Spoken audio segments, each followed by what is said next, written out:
Right. Hi besties, hi bunnies. Coffee's cold, truce brewing. Let's hit the road. Just Machado wheel in hand, time to unfold. Early light breaks, coffee chilling in my grip. Hi besties, hi bunnies, join the trip. Cruising mass highway, spilling secrets for hours. 1 to 3 deep, no holds barred, owning our power. Squad's got my back, riding waves through the storm.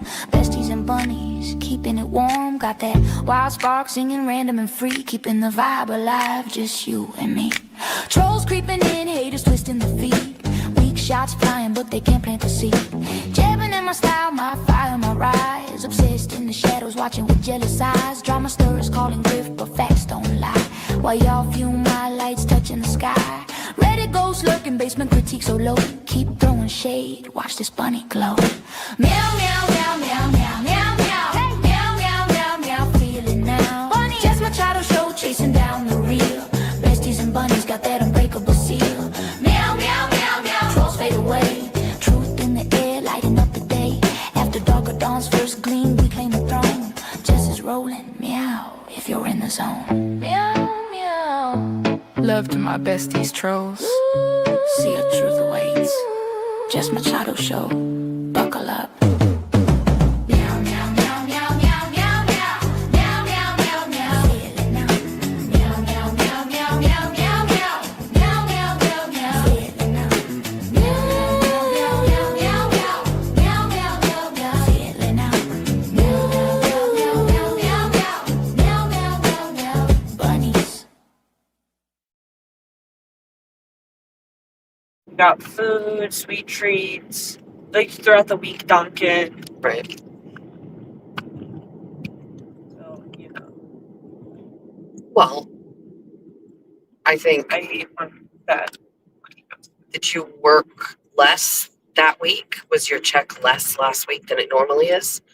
Or you just, A little bit, yeah. right. So I think you worked a little bit less. So then that means you have less to spend. Yeah. You're going to have to revisit that though, because when you do drive in September, Yeah. you're going to have more expenses with gas. No, I know. I'm already prepared for that. And you have to pay half of your insurance each month when you're in school. Yeah, that's fine. No, I'm sorry, in the summer. Yeah. So, Well, I won't be driving this summer. correct. So next year then. I don't know why I said in school, in summer. When you're not in school and you're working more, Jack pays more on his insurance. Or pays insurance at all. Actually, Jack hasn't paid me insurance in a long time. I have to go back and look at that. I want to know what my plan is for that. Go ahead. During the summer, I want to put aside the money that I'm making from the school job, Okay. but I can't because I already have a move aside account. You only have a move aside account. You don't have an actual savings account. I can't have a savings account. I Capital One. So I hear what you're saying, but we can, Oh, like you said. I can open the savings account Right. for you. You can, because you're under 18, you have to have that account, but Yeah. I can open a savings account. I know. Your account is under me, so we'll just Yeah. open a savings account and then you can, Yeah, because what my plan would be for this summer, because I'm going to be working here Right. like 3-4 times a week. right? I'll just put all that money into that savings. I can use that for gas money, Right. right? You know what I mean? When you got a paycheck from them the other day, it was a paper check. Yes, Do they have the option for you to set up for direct deposit or They will it always do. be a paper I check? do, but like I don't. So you want a paper check mailed? I'm So you do the same thing. You take a picture of it. and then Yeah. double check it. Yeah. And it helps me better with that. A good plan.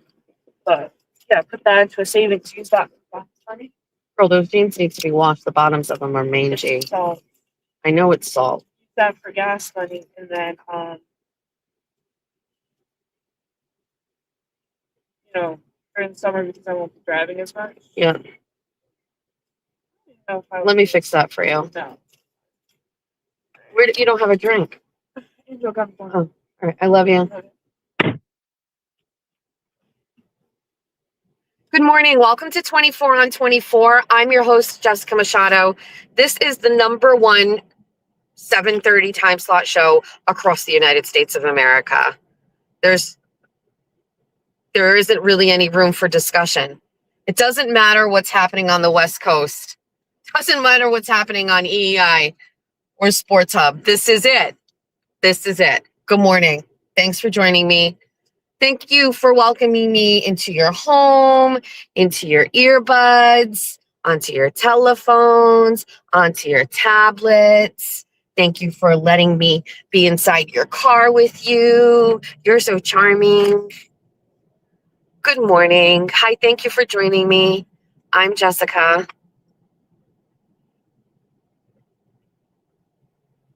It's a wonderful day. It's a beautiful morning. That's all I got for that. Good morning from the United Kingdom. Well, pardon me.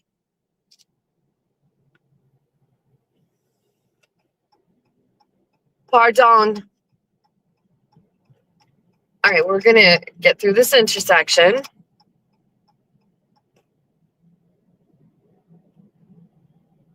And I have an agenda for this show. I just want to pull it up on my other phone. Ascench. Give me a minute. All of this little awkward timing stuff will go away when we're doing our show from the office in the mornings. You know what I mean? It's just going to be so much better than dealing with this weird shit where I'm just like, hold on, let me do this. I got to do this. Pull off on the side of the road so I can use and touch my other phone. Okay, now we're back. All right, so hi, welcome to my show. I'm your host, Jessica Machado. We have an agenda for today's show. We're going to start off with a story. I'm a prankster, if you didn't know. Oh, hold on one second. Let me put my Venmo at the bottom of the screen because it is all about dumb monies. Cash money. All right, so let's start off with a story. But sometimes I go, how could I ever just keep going live and just tell a story? And then I remember a story, and then I go, well, we didn't tell this one. How could I never have told this story? I'm a prankster. My friend Kathy Souza, she and I have both been targets of a former Somerset selectman. Both of us have really been dragged through the years. And it's very comforting because there is a narrative that gets placed out there that I am just the exclusive main bitch from Somerset, but there's actually two of us, according to someone else. So Kathy and I are just kindred spirits, so to speak. And we've become very close over the past couple of years. Kathy was at my daughter's wedding. And so Kathy throws a party. It used to be every year. It's been less. I'm not sure why. Her kids moved. They have jobs out of state. But she has had a notoriously well-known party in town called Sousa-Palooza. And I had heard about it prior to becoming friends with her, and I was like, that bitch, I want to go to Sousa-Palooza. And they basically do a whole day party, and they're Irish, even though there's Sousa there. Kathy is Irish. Her mother was born in Ireland, and they do an all things party, right? I want to go to Sousa-Palooza. Oh, I told you. One time, remember I did Sousa-Palooza? My first Sousa-Palooza? I set up a whole ass fucking living room on her front lawn, with lamps and everything and rugs and coffee tables. Okay, that party. So she also throws a St. Patrick's Day party, I believe. I can't remember what I did this on. I think it was it St. Patrick's Day? One of the ragers that Kathy had at her house. Okay. And there's a lady in our town who, it made the news once or something, but she started collecting milk cartons, and out of empty milk cartons, gallons, she made a massive snowman structure, the head of a snowman. And I think it became a little notorious because she would post the updates on Facebook, and there was a windstorm and it like dismantled this whole thing like super fast. And listen, I'm pretty like outrageous girl, but I'm not building a massive snowman made out of milk gallon jugs on my front lawn. But it's not my thing, but like whatever. But Kathy really didn't like she just like had an issue. She had an issue with it. I can't even tell the story. I have a raspy voice because last night I was screaming a lot, but we'll get to that later. And I can't. So she had an issue with this, this fucking thing. So we were going to her house for a party, and I said, I want to play a prank on her. So we're going to.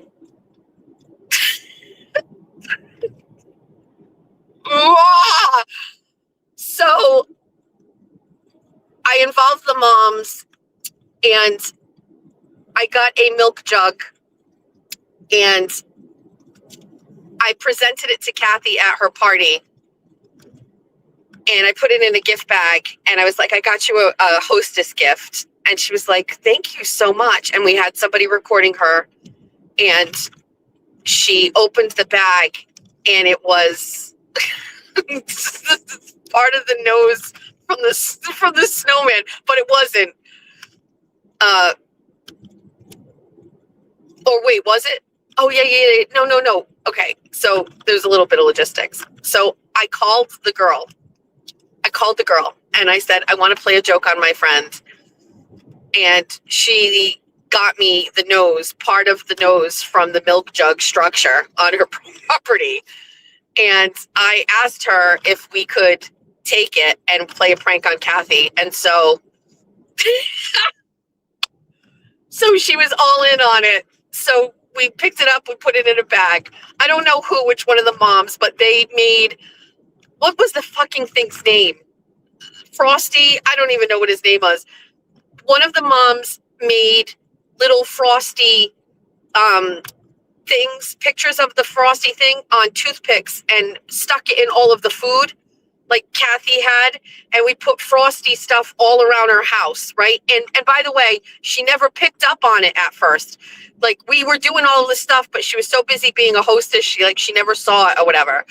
So we get this piece of the structure, we put it in the bag, and then I hand it to her, and we record her, and she instantly knows what it is, and she's like, oh my God, you didn't. And I was like, I fucking stole it for you. Now, this is a very believable act because I steal trinkets. So this is all very much aligned with what I normally would do, which is play a prank and go and steal a little trinket, So I handed the bag, and she like closes it up, and she goes, you didn't. And I was like, I did. And she was like, oh my God, Jessica. And I was like, I know. And then I was like, look what we did. And we start pointing out all of the things around the room that we had done. And she's like, holy shit, I never saw it. And she's like, oh my God, fuck you. Right. And I was like, I know, isn't it great? So I see her, and she kind of like folds the bag and puts it away in the living room or whatever. And so she was like very stressed out about it, but that wasn't enough. It was time for the next phase of our plan. So the girl who made the structure, she, I instructed her to go on our town Facebook page and post a picture of the snowman with the missing part.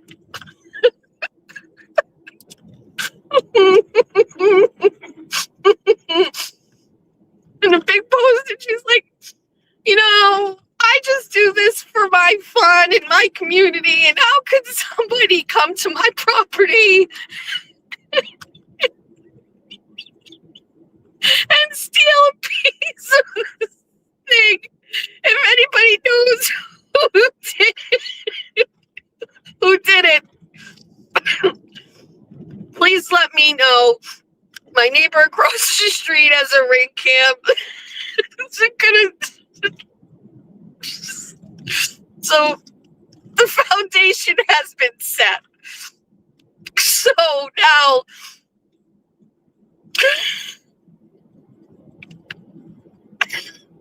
now we wait.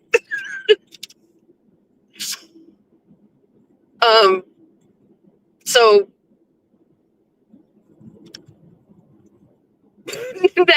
next phase is we're all at the party and we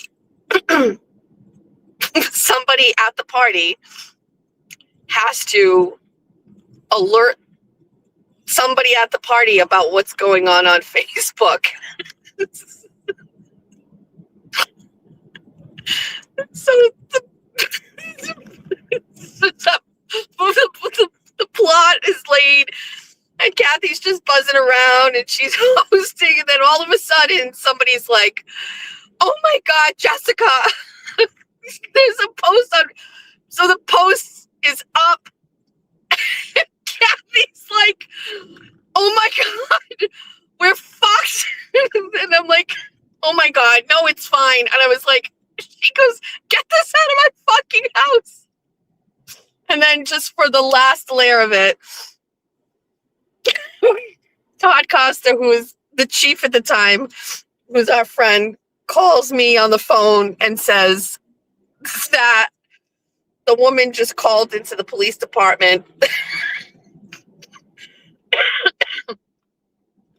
And then finally, I can't hold it together. I have to tell her. She's so distraught. And then for good measure, I put the girl on the phone with Kathy and she talks to Kathy. But the biggest plot twist of all time is that the girl has a very, very deep voice, like very deep. And we see her on Facebook all this time talking about how, you know, she loves this Mr. Frosty and it's this project and it's a community thing now because people are dropping off milk gallons. So I don't know, she's part of like the culture of the community, but it's only through typed words and you never really see, you never really hear her. But when she comes on the phone, she's got a deep voice like this. It was just like people were going to, it was just insane. Good morning, welcome to Society. What for you today? I'd like a large iced white chocolate pistachio made with whole milk. Okay, anything else? That'll do it. $7.49. Okay, thanks. Jen's dog, Jonah. What part of it aren't you getting? I played a prank on my friend Kathy. That's the prank. Maybe it was too hard for it to understand because of the way I'm telling it? I don't know. Is it the way that I'm telling it? Is it hard for people to figure out? I'm just a prankster.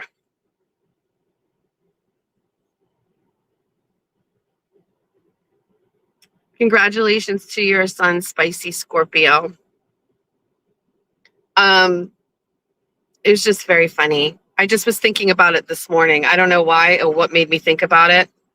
And I was in bed and I was thinking about what, like the extent that we went to pull a prank on Kathy. You got it just fine? Oh, okay, perfect. All right, great. Thank you. Let's get a coffee. Good morning, Post Woke World. Post Woke World, because she's here.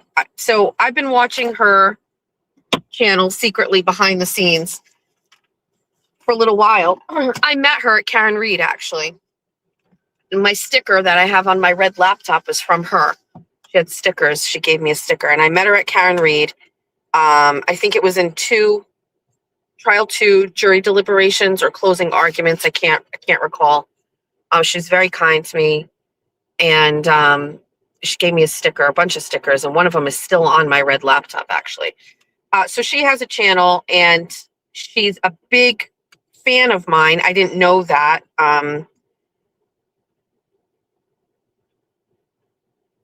Well, let me change. I haven't been listening to her for a long time. Jimmy had sent me a clip of her.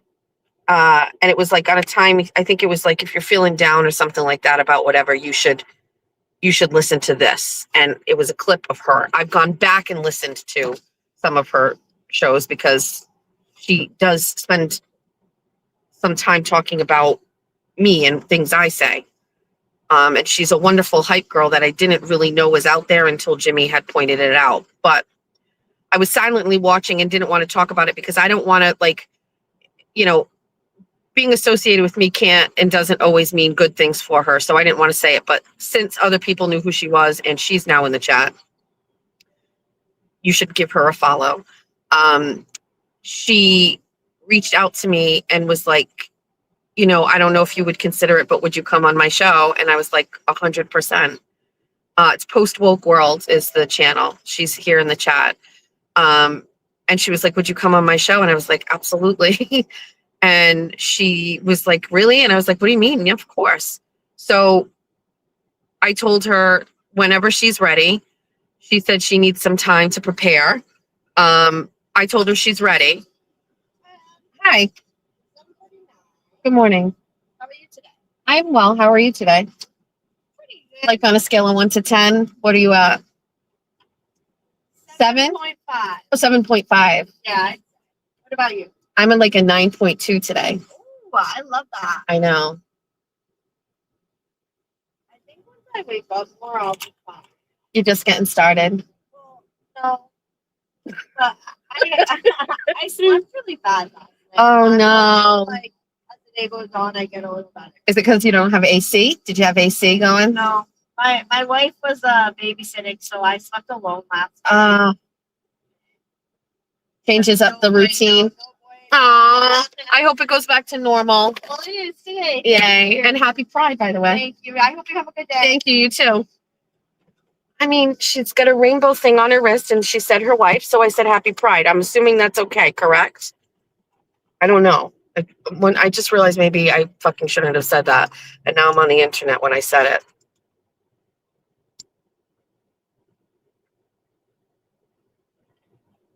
Oh my God, Jughead. Thank you, Coach K Swizzle. That's exactly what it was. It was called Jughead. Get it? Milk Jughead. All right.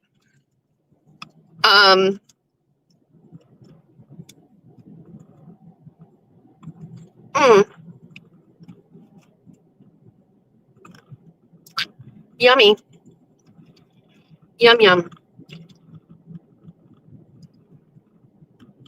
So Post Woke World asked me if I would go on her show, and I said yes.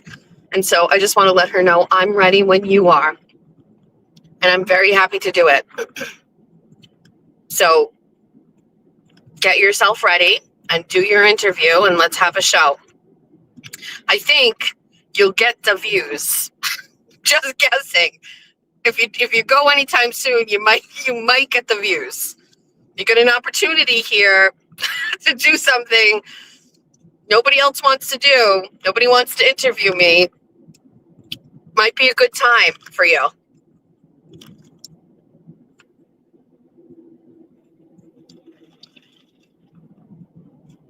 I suspect if you do an interview with me, it'll push you over the threshold to get monetized if you haven't monetized yet. All right. I know everybody will watch. Good morning. How's everybody else doing? Good. We got our coffee. We dropped our Georgina off at school. It's Friday. Jeffrey is struggling with the pool a little bit. I think we need some super flock. I'm going to guess. We need super flock. And then once that goes in, it will be cloudy no more. We went and tested everything. All the pH balance, everything is fine. It's just still cloudy. So I think super flock is the solution. The only thing that upsets me is that Meowser's working today. I would like it if he would let me do it. Like, I'll go to Cup Rice Pool. I'll let them tell me what I need. And I would like to do it so that the pool will be ready for tomorrow. Like, I don't want him to do it tonight and then it won't be ready until like Sunday. I don't want to do that. It's time, right? If it were warm, if it were ready today, I'd be out on the pool deck today.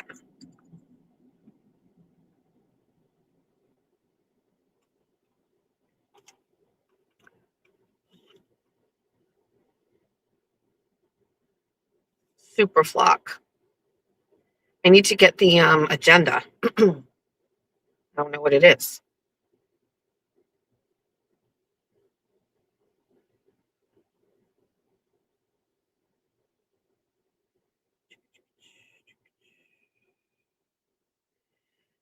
Hold on. I don't know if anybody has seen it, but the picture for this live stream is a picture of my ass. It's one of my favorite pictures. No, how come nobody said anything about it? How come nobody has looked at this thing and hasn't just been like, bitch, is that your ass? Nobody said anything. It's my favorite shirt. I've worn it for an episode of Bunny After Dark. Maybe 2 episodes of Bunny After Dark. Nobody said anything about my butt. Jeez. Yeah, I mean, that was from a little while ago, but that is essentially the same. The only thing that's different in this photo is there's a massive stomach now, but that's my ass. The pic is not there anymore. Why? What happened? Oh, is it because we're live? Oh, after we're done, it'll pop back up again. That's why. The picture is only there beforehand when you're listening to it. I gotcha. Hold on, I'm going to pull into a parking lot and I'm going to make my actual profile picture the picture that we're talking about. It's sideways on your phone. Yeah, because you can't fit that ass the regular way. I had to put it sideways. Hold on. Anyway, we're going to pull over because I need to do one thing, but stand by.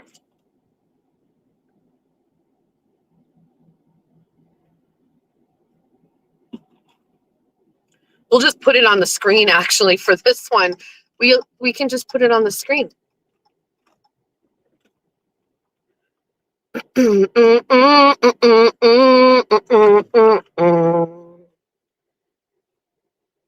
All right, let me stay here for a minute. Don't go anywhere. Just stay here for 1 minute.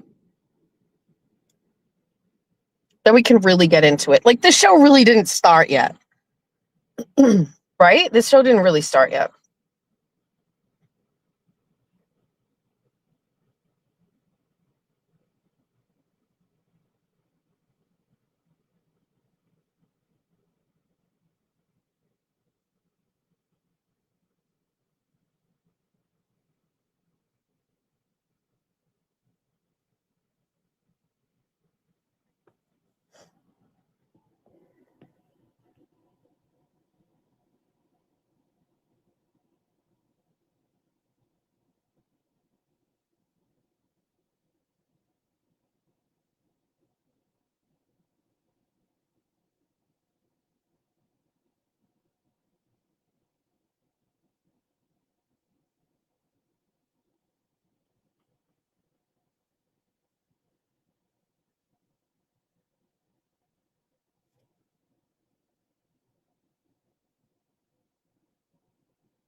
Yes. Yeah.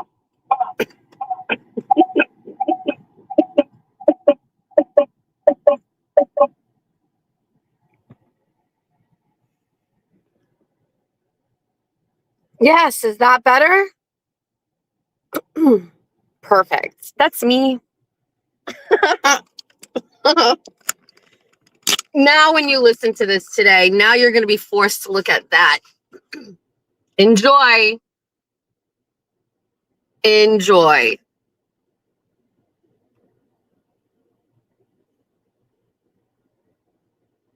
Okay. All right. Now that's done. Now let me pull up my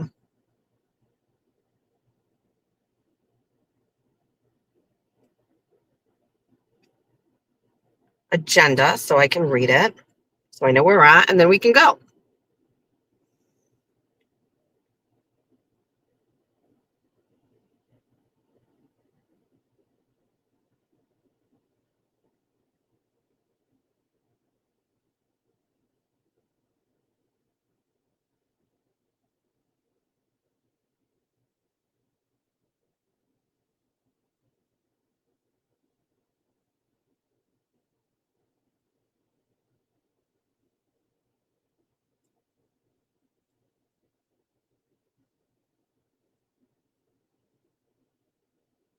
Good morning. The agenda. Oh, okay. Biggest joke ever. Cooper, Charm, World Cup.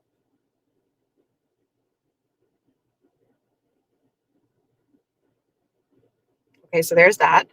And then the last thing I need to do. Sorry, we're a little disjointed today, but once we get going, it's going to be okay. Oh, you can't really see it. Mm.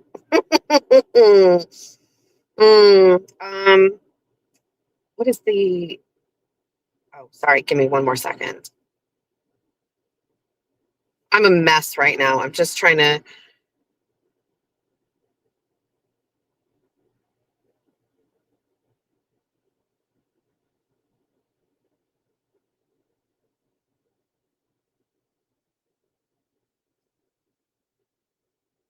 There was a... I'm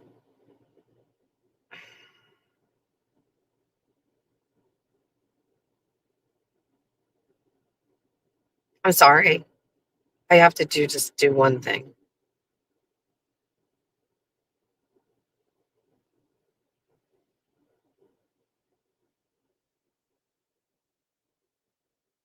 Just talk amongst yourselves.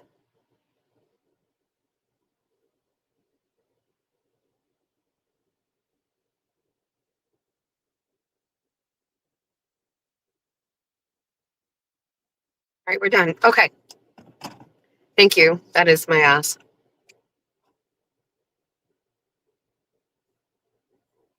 It has like a weird... I say this in a weird way. Wrong way. Didn't say it right. My ass sticks out like crazy. That like curve like that is just a crazy thing. I don't get it. Lisa is saying, don't ever do GLP because you'll lose your ass. It happened to my friend. I'm not saying that is the number one reason why I haven't done it, but it is one of the reasons I haven't done that. We may have to just go on our hormone replacement therapy instead and see if that ends up changing like energy levels. And then that'll allow me to maybe like get more active, and then we can kind of slim down the stomach situation, because that's really the problem. The weight that I gained is all in my stomach. I mean, my legs a little bit too, and my arms. I mean, there's just been overall just some weight gain. But with that being said, we can't, that's like my number one asset aside from this mouth and brain. So anyway, Alex Cooper is the host of the podcast Call Her Daddy. I know some of you know who she is. Some of you are Daddy Gang. And this is a podcast that has been on Barstool Sports years ago. She had a co-host, Sophia. And it was pretty raunchy. And she was in her 20s.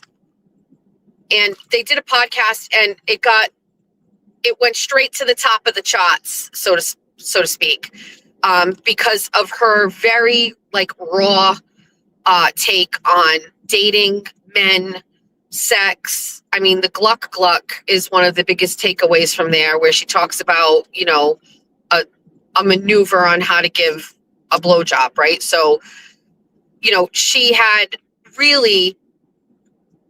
And if you've been following Alex right from the start, there were a lot of things that you watched as far as growth goes.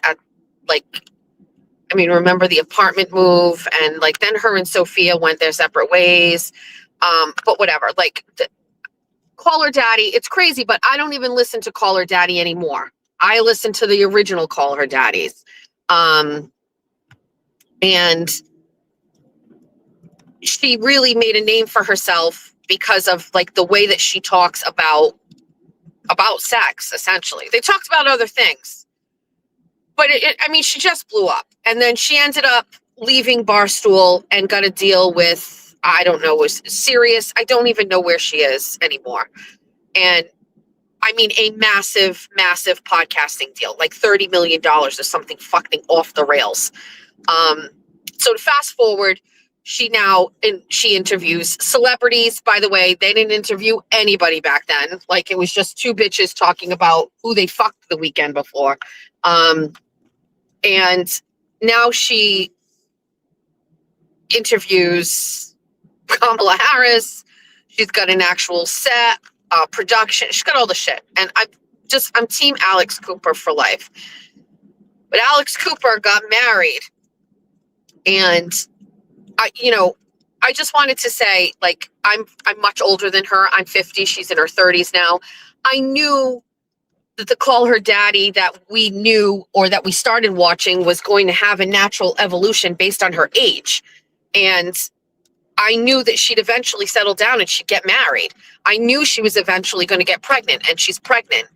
And I just saw a clip of her basically talking on her show this week, and she's addressing, like, the controversies or the statements that are being made by the public about, she's not going to be a great mom, that they listened to Call Her Daddy before, all this crazy stuff. And I really, I'm not surprised, but the way that she talks about it and the way that she's saying it is really just a clinic for haters, because she's like, every choice I made in my 20s, good or bad, who I slept with, my body, the conversations I put on the internet, all of those things built her to be the woman that she is, that eventually made her find her partner in life and to find the person she wanted to marry, and that she gets it. Like, she gets it. And the shaming that is going on the internet, and obviously those voices seem louder than the other voices, which are all of support for her and her fans, because she has a wonderful Daddy Gang fan base. It seems like the voices of criticism are much louder, but they're not. I mean, they're louder, but they're not. There isn't more of them, I guess. And I've been going through that, right? And so just watching it on a larger scale and watching her navigate through that, it just was another reminder this morning that it doesn't really matter if you're small, or you're, on a small little YouTube channel with 800 subscribers, or if you are on, a Sirius XM platform with 30 million subs. The highs and lows, the criticisms and the adulations are always going to be there if you're good. And it sucks sometimes, because you get into it and let your head get to you, but it's always going to be there if you're good, and so that I was just feeling that way. And I'm probably going to start listening to her again. I'm not sure I'm really invested in any new mom energy, because I'm closer to grandparent status than I am to new mom status. But I think it would be nice to listen to her and see how she navigates through this new chapter of her life. Wife chapter has been great. She's been fine. She got married, she bought a house, she has the dogs. It's funny to see Alex Cooper talk about cravings. I can't believe that is the girl that used to talk about how you would put two hands on a dick and move them in opposite directions at the same time while you suck. And now she's talking about the smells when she walks into a room. Crazy to me, but it is what it is. We are allowed to do all of the things. Evolutions.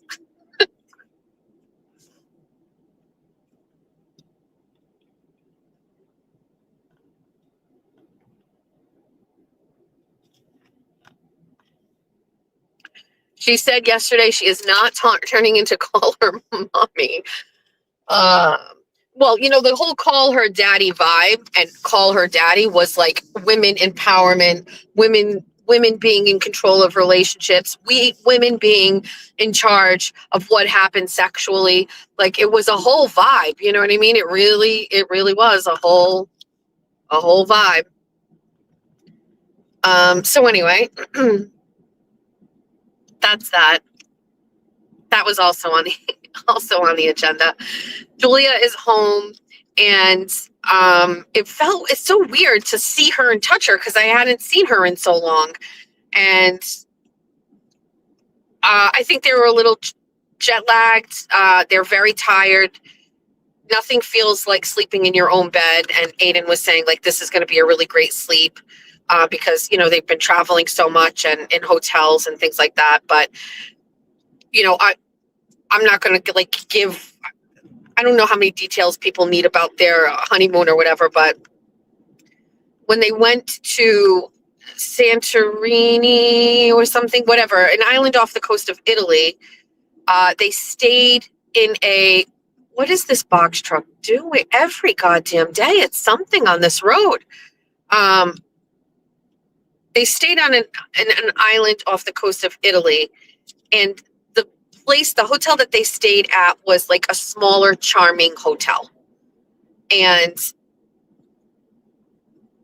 it was small, it was old, and it was charming. And then after a week, they left that island in Italy and they flew to Tenerife, which is an island off the coast of Spain. And there they stayed at the Ritz. And it was affordable, but then when they got there, because I don't know how or why, they upgraded them to a suite. And Julia FaceTimed me from there when they got there.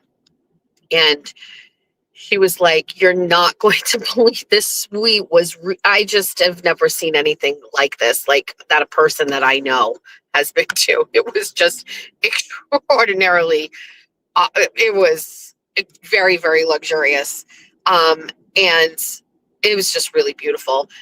And they did a wonderful, they did this whole, I need to see more of it because it was hard to see it, but like the Ritz did some sort of like honeymoon thing for them. And I guess Aiden had told them like that they were on their honeymoon and they've known each other since middle school. And they set up a thing in their room the next day when they got in there. And it was like, Julia and Aiden, like as you celebrate your marriage, but after handwritten, like having known each other for so long since middle school, we thought we would have a fun game for you guys to play while you're here.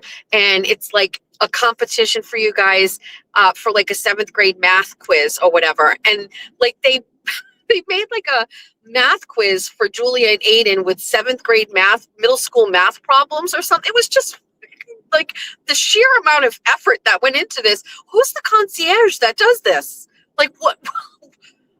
I don't know. It was really crazy. It was really cute. And they found pictures of them and they found out that it was like that they got proposed at a lighthouse in Nantucket and they had pictures of lighthouse. I just couldn't really believe it. I mean, what care? It was really wonderful. So anyway, I think we're going over either tomorrow afternoon or Sunday afternoon to do 2 things. 1, see pictures from the honeymoon. 2, see whatever pictures she got from the wedding because her photographer did give her like some early view pictures. And then 3, celebrate my mom's birthday because she was away, TT couldn't come, and my mom's birthday was on June 1st and we haven't had a chance to celebrate it. So do cake and gifts for my mom. We don't know which day we're going to do it, whether it's Saturday or Sunday. And it has to be during the day because the kids work. So we don't know. I mean, Jack and Georgia work, so we're not sure what day. I do believe that Julia and Aiden might meet up with us tonight to watch the first game of the World Cup. It's tonight, not tomorrow night, tonight. Georgia and Angelo what are they doing tonight? Oh, they're going to dinner, but they may also meet us, but it's a little late. I think the game's at 9, and I think Angelo's curfew's been cut back a little bit because of the accident. So I'm not sure, but anyway, they'll be near where we are. And I think Jack might also show up too. Can you imagine if I get to go out and watch like soccer game with all my kids tonight? I will be like cloud 9. There isn't a car down here on the boat ramp today. Wonder why. Where is everybody? Because nobody wants to go out in the water today. It's Friday and it's 75 degrees. It's peculiar. Okay, so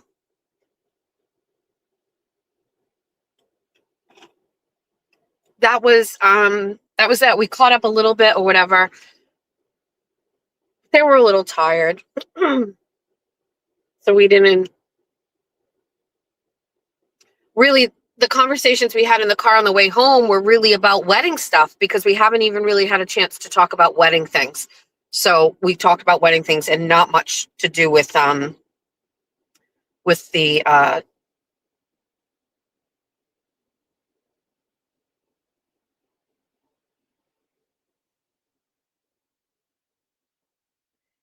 I will show you something.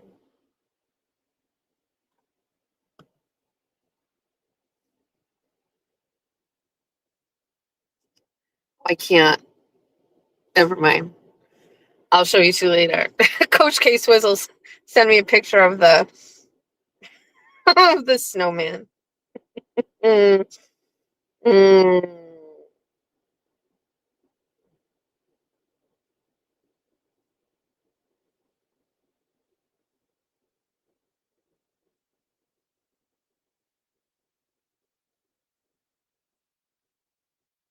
Um,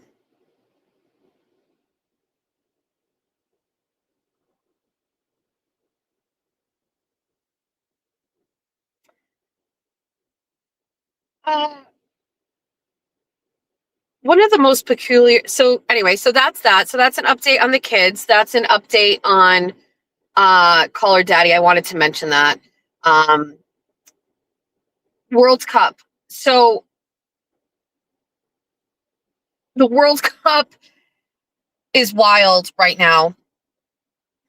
So the United States is hosting, and I want to say this, like, outside of the fact that I have a husband that is obviously a big soccer fan for Portugal, but also like the smaller teams like Sporting, Benfica, that whole, Benfica, I'm a Benfica fan.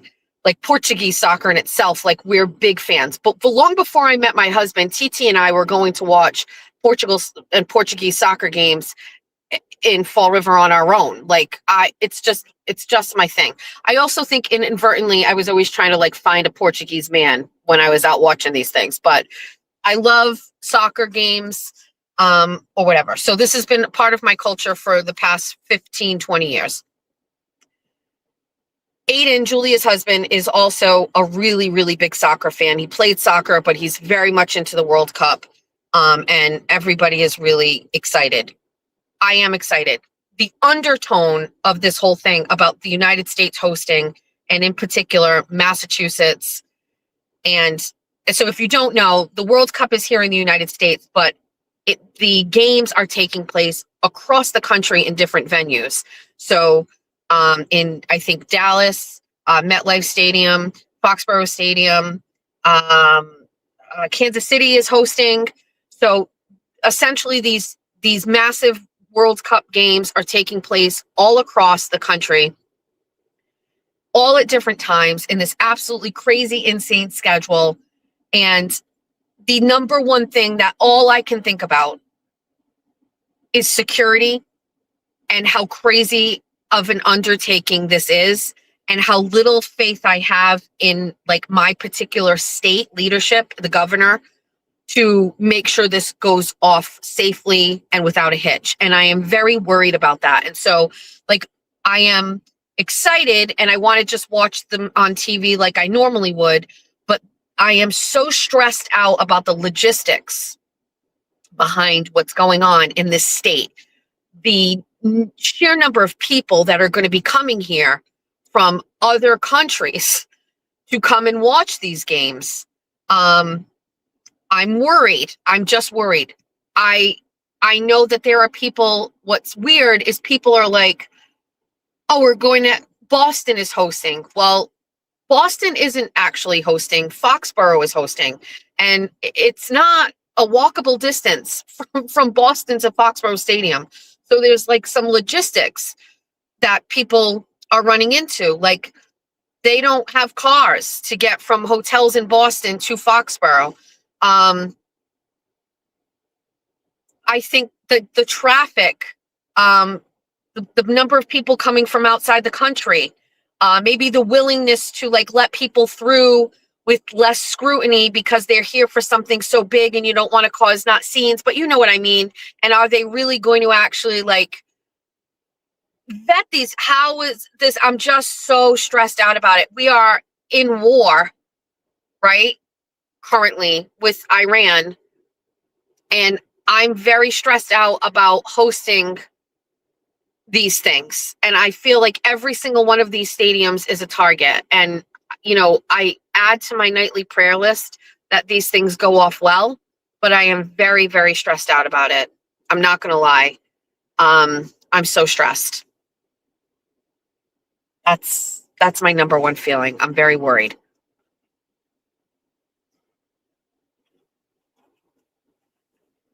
It's much better if, like, we have an Iranian team that's coming here. You know what I mean? Like, don't worry. I don't think anybody from the United States would do anything to them, but like, I just don't know. I'm very worried. I'm worried about what's going to happen. I'm worried about, maybe it's fine. Maybe it's just who I am, but I'm very stressed out about it. And it was just it was much more of a pleasant situation for me when I just was like watching it on the TV and enjoying soccer games and whatever. I found a fascinating, well, I haven't, not for this reason. Let me tell you all about it and I will direct you there. Believe me, you won't be sorry. Oh my God, Maura Healey just released a video. Hold on. What is this? What is this? What is she saying? What is this woman saying? Sure, it's fully charged. Hold on. This is a video of the guy. I can't even believe this is the first. My phone is listening. It's listening. It's listening to us. It's listening to me. I open my phone and here's a video. The first thing I see is a video of our governor, Maura Healey. She's sitting at a desk. Let's listen. Heading to a match, you should know what you can and can't bring to Boston Stadium. Let's take a look at what's in my World Cup bag. Wait. First off, your phone. Make sure it's fully charged. Enable emergency alerts. Download the FWC 2026 mobile tickets app. You're going to need your charger, your charging cord, some sunscreen, because the sun will be out. It's New England. At some point, it will be sunny. You need sunglasses too. Those are for good measure. Tissues. Your team doesn't do well and you're crying about that. Band-Aids, just always good to have a Band-Aid. I always bring a sanitizer just in case. Oh, here's something really important. Your wallet. Don't forget your wallet. You need a driver's license. If you're visiting from overseas, carry your passport, carry your I-94. And since you're in Boston, get your Charlie card. These are special World Cup America 250 commemorative Charlie cards. It'll get you on our tee. And then finally, don't forget your house keys or your hotel card. You need to be able to go home after all the fun is over. You got to have a clear bag to get into the stadium. Whatever you're carrying, it's got to be in a clear bag.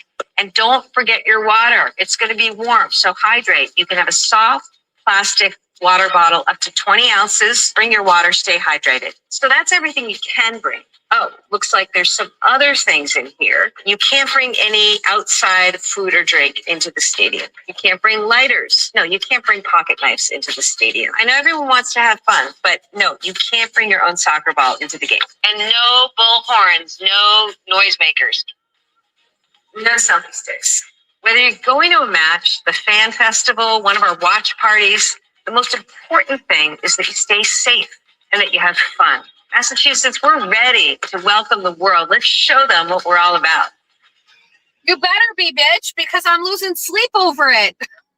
And it's not called Boston Stadium. It's called Foxborough. What are you doing? Why are y'all talking about this? I'm so stressed out. I'm so stressed. God damn it, please. Now, of course, my son-in-law has tickets to go to a match. Of course. So we'll get firsthand of knowing exactly what's going to happen. But I'm just very stressed about it. I'm very stressed about it. Oh, I came on here because I want to tell you about this site. I want you to, The World Cup starts. Maura, please hush it. This is a great account that I would like you to follow. Trust me, you will enjoy it. Maybe you won't. I don't know you. I don't know. I don't know you. Follow this account on Instagram called Sportsball. Okay. Sportsball is a man and he makes drawings and he explains things to you in a way that is like, I can't even explain it. He draws these, he takes a sheet of paper and he explains things with drawings and graphs. And does that make sense? Just trust me on this. Sportsball, and it's underscore sportsball. It's sports education and data. It is, my only problem with Sportsball is there aren't enough of videos. I need like a video every.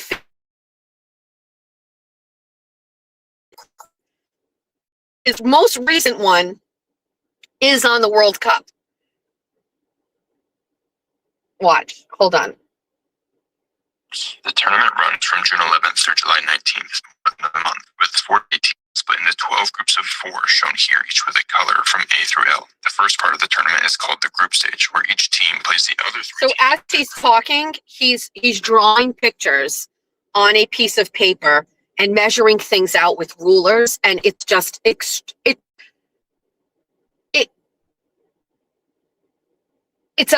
what I imagine a hit of heroin. Can you say hit of heroin? Is that right? Hit of heroin? No. What's the street term for it when you say heroin? I don't know. Anyway, it's what I imagine. Snorting a line of coke, that exhilaration. That's how I feel when I watch his videos. Every single military time.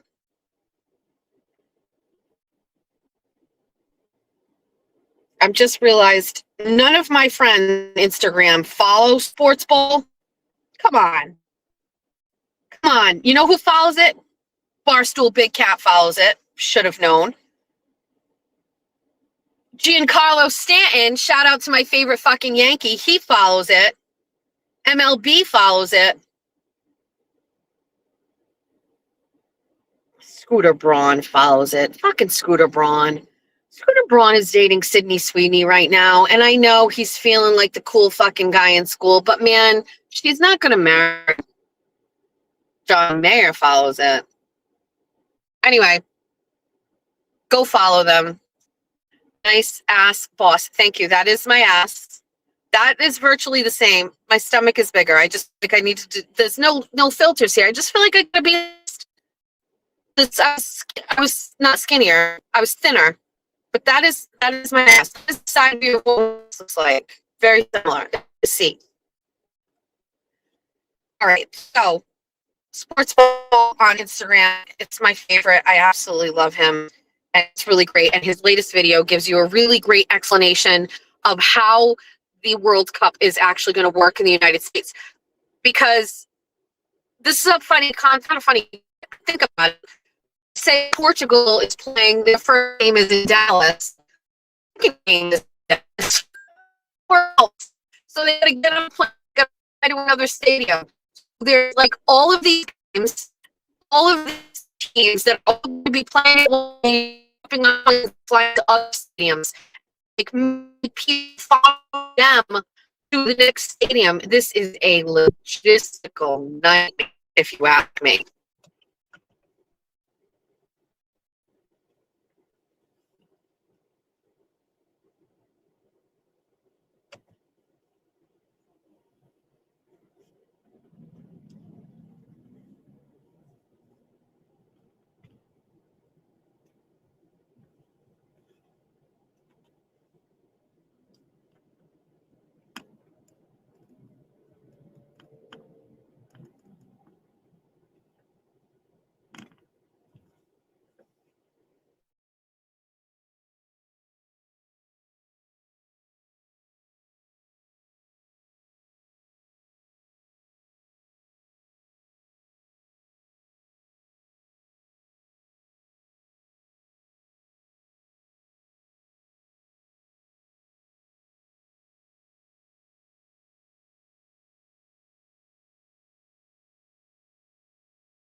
but that phone lost 5G, so I'm on my other phone. And I don't know why.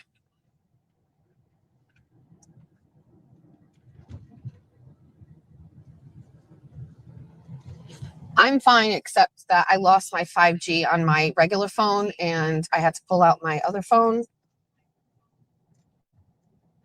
So we're going to have to,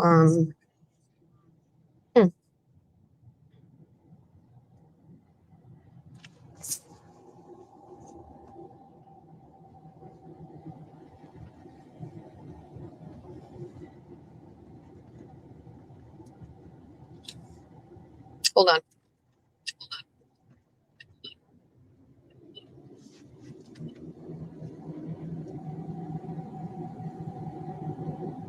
All right. I don't know why that we can't get 5G on one phone that's in the same car as the other phone that has 5G, but fuck it, we'll do it live.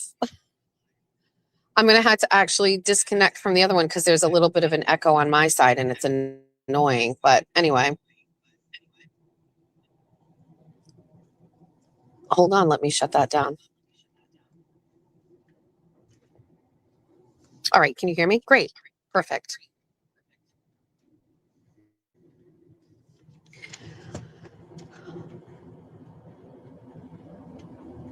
Okay, I think I've gone through everything on my agenda. I don't think I have anything else that needed to be discussed.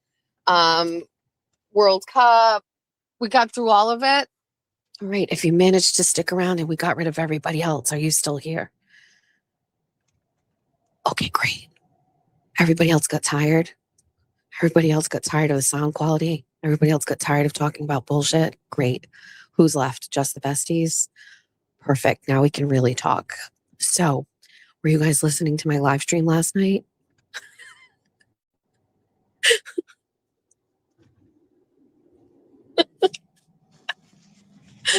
We got rid of all the other ones.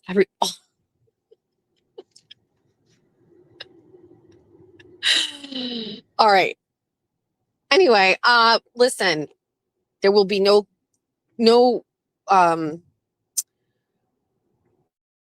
well, last night was a range of emotions. And if you didn't listen, go back and listen to the 24 on 24 last night.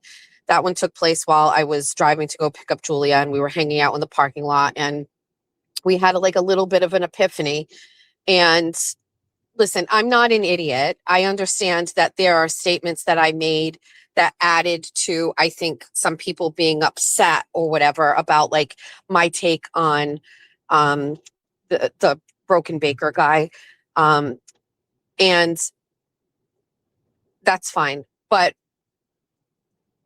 there was some very specific statements being made of things that I said. And there were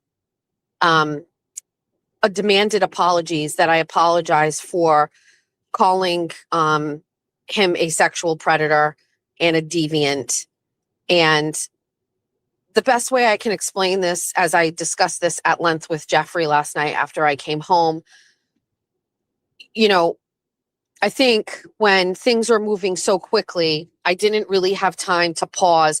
I guess a lot of us were probably and Moons and Oceans did a show last night, and Moons was really great with explaining it. And Jill was too, where people were like, I want to go back and actually listen to this again. Why weren't we looking for it?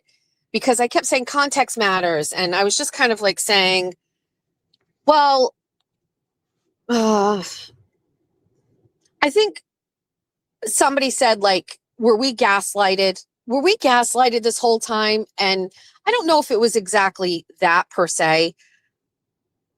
I just think that when you have somebody making statements and also everybody joining in on it, there isn't really time to doubt. You're really in the mode of just I'm not even doing damage control. I was really in the mode of finding the strength to stand my ground. And that was taking up a lot of my energy and a lot of my time because, as you know, it's been a really crazy, intense week. And as much as I would like to say, I knew I wouldn't have said it like that, or I knew that context matters, I didn't.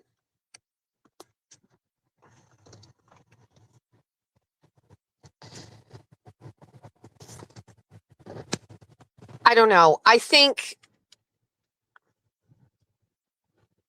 I was personally so busy being like, fuck you, don't tell me what to do, instead of sitting down and going through and watching and listening. And it took me days to calm myself down, I guess.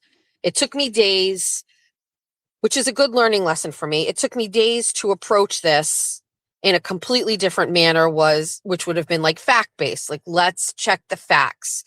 Because much of Baker's stream, the Four Loko stream, was emotion. And I think what you have to do is you have to look at it fact-based And not with and emotion. not with emotion. emotion. Oh, okay. Oh, okay.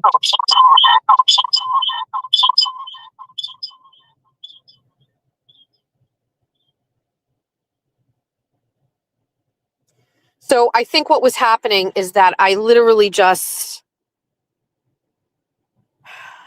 just too busy doing other things. Last night I made the joke. I felt like I was like playing Fruit Ninja, where I was just like slicing fruit and slicing people and just like trying to keep myself alive. And you know, I'm stupid. I should have just been doing this on day one, but instead I was too busy crying and like everybody, and I'm quitting and like throwing a temper tantrum, instead of just being like, well, are you going to fact check this shit, Jessica, or not?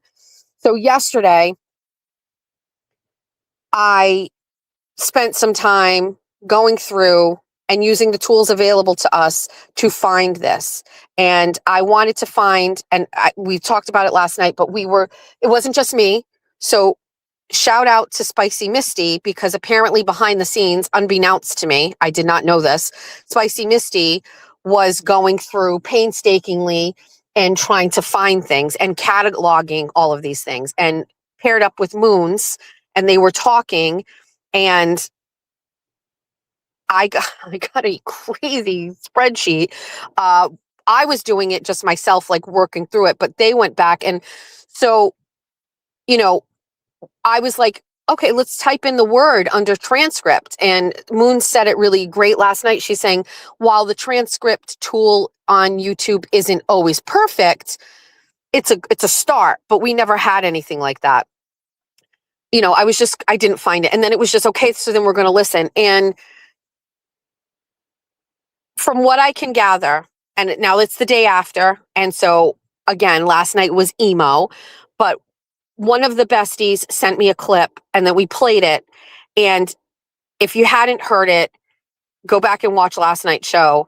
But the bestie found the clip where I am saying, I think, sexual predator, but it was actually me joking as if Jessica Walsh was the sexual predator. And I say that the Baker wasn't victimized by Jessica Walsh, the sexual predator. He was like a willing participant. Big difference than calling somebody a sexual predator. Big difference. And then the second part of it was, and by the way, I know I said last night it was one bestie that sent it, but like when we were talking, on a couple of other people sent it to me as well. I did a show, and we're going to do this all like in a proper YouTube presentation on screen or what have you. But there was a show where I was talking about Baker in the beginning, but I listened to that whole one almost entirely last night. Again, I had listened to that one and skimmed through, but I didn't listen to the whole thing. In the beginning of that one, my sentiments about Baker, where it was like, oh, he always kind of gave me like a creepy vibe. But later on in that show, I also used creepy vibe and sexual deviant or something to describe Michael Proctor, because this is when the text came out. And I have to ask myself if the Baker did not watch these things for himself and just got clips or got statements or got text messages or whatever. If I have to, if I have to, I would say, and believe me, I'm not saying it in its totality. What I'm saying is, I almost couldn't blame him. Don't go crazy. If he took what people sent to him, and maybe it was many people or just one, and then who knows how it spread. But if he took fans who follow him and trusted people, and they came to him and they said, she called you a deviant, she called you a sexual predator, and he took their word for it. I'm not saying that you get a pass on that, because what happened after that is extraordinary. But I have to wonder, it sounds to me like he never listened to it. He never listened. You know what I mean? I don't know. I listen, I cannot speculate on any of that. I think that there were things that were never said, and people made a mistake and said that I said something that I didn't. And then I think that there was like some sort of like a miscommunication. I will never know. I have no idea, right? I'm just going to say this. There is a reason why there is no clip on the internet of me saying this, because it doesn't exist. And what does exist isn't what people are saying it is.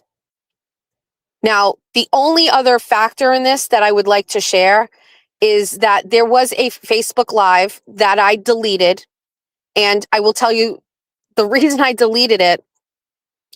And right after it was done, I stopped it and I deleted it, was because in the background of that particular one, for almost in its entirety, you can hear my phone cradle creaking, and the quality was pretty bad.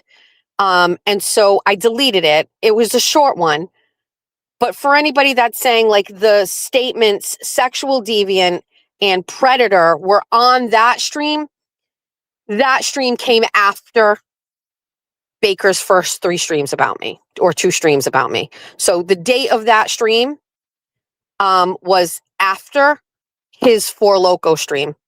So it doesn't match up. So even if you thought that it was on that stream and it's deleted, so we don't know. The reason I deleted it, you can believe me or not, but I think at this point you probably should believe me.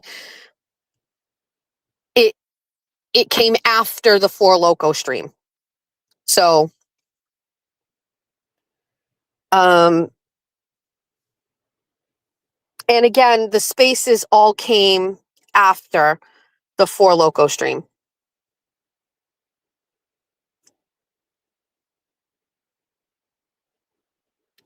So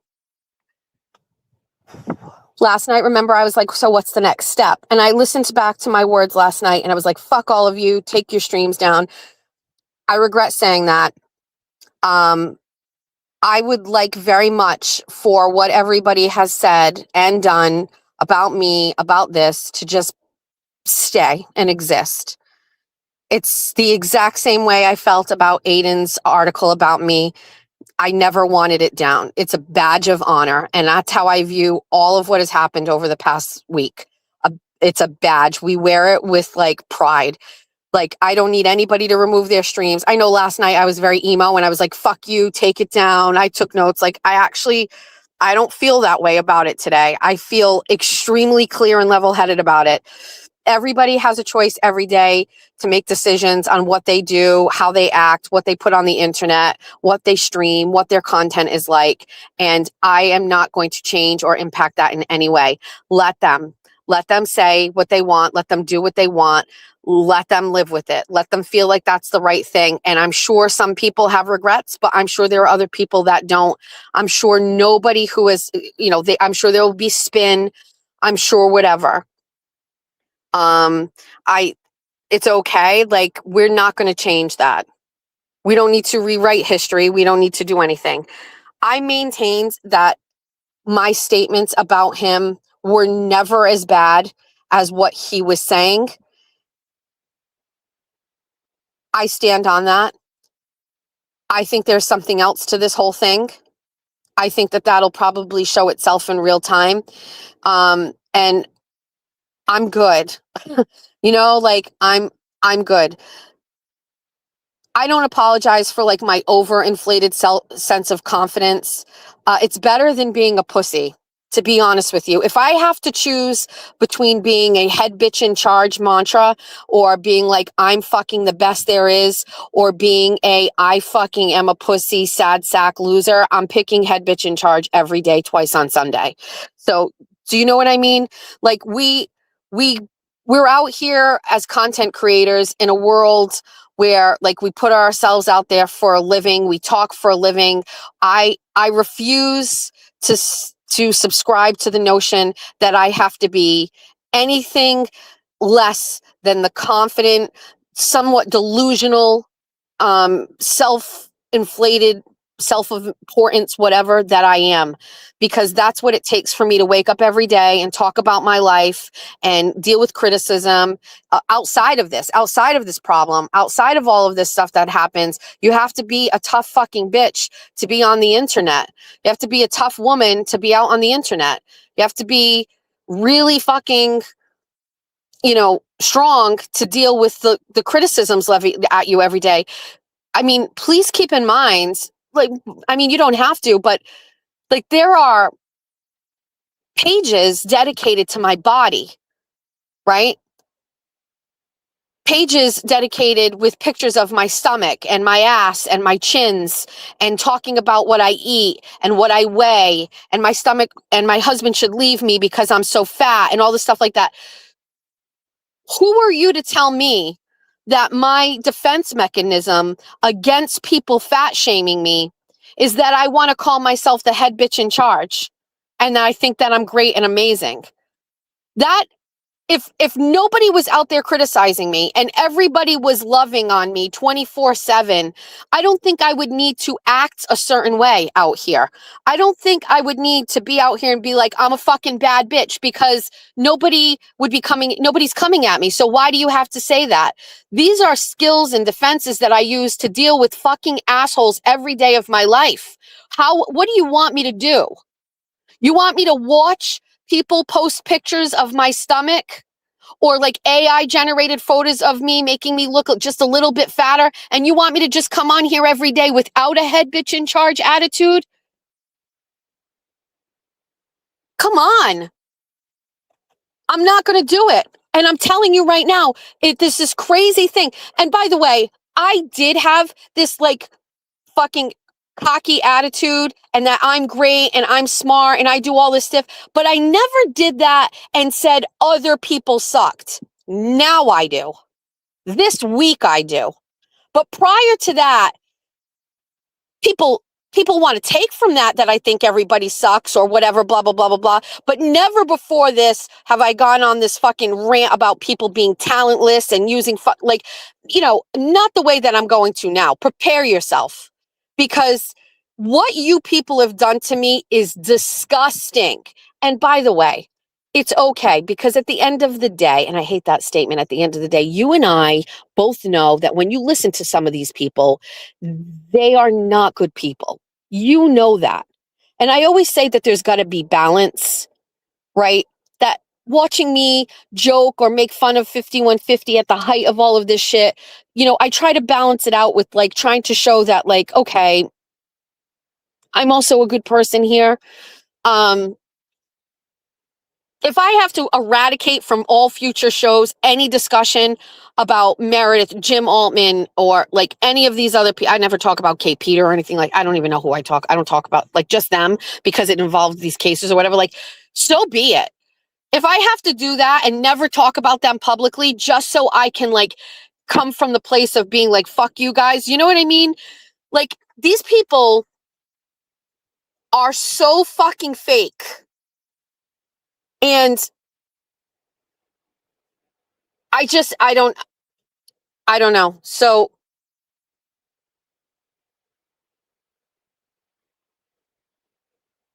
I'm very sorry that I have, well, let's actually go back. See, let's do it with facts. Go back to the first Justin Machado shows on Saturday. Go out there and go watch. Go see me as just a baby. Just a baby. Go watch me. Do you see me acting cocky? Do you see me running my mouth and calling myself the head bitch in charge? You see a wholesome girl. Oh, dude, I'm going to get all in my feels about it. You see a wholesome girl who fucking worked really hard, who is trying to make a go of it, trying to put on a quality show, trying to distance herself from fucking LTL because I knew what a fraud he was and I knew what he was about. Talking, putting on good shows, and watch the evolution of what happened. People are like, Jess, you've changed. This place changed me. Because back in that time when I started my show, I didn't have fucking whole Twitter accounts dedicated to the size of my ass. I am today here in this arena. Somebody give me another word for it because people apparently don't like it. I don't know if I like it either. I'm here acting the way I'm acting today because of like what has happened around me. I'm a hardened bitch now. I am mean now because people are not nice out here. They're two-faced. They lie. They're not authentic. They're frauds. They say one thing on the fucking internet and then on the phone to me, they say something completely different. It fucks with my head. It fucks with me.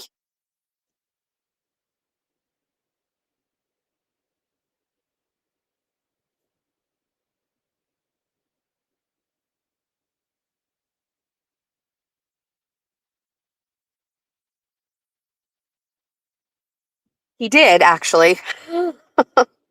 He did.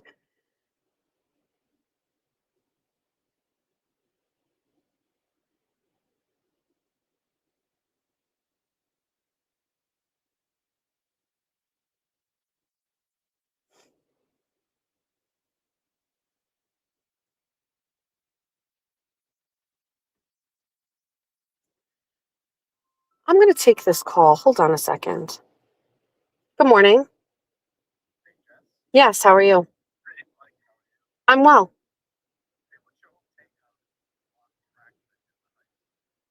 The what? Yes. Yes.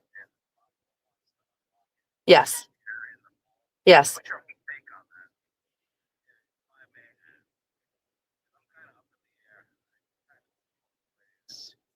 I don't know the reason for locking it. Is it just to keep it like maintained or like they're worried about?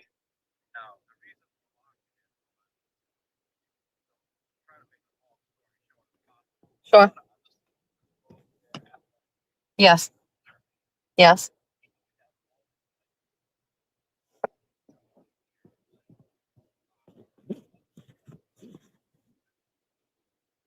Okay.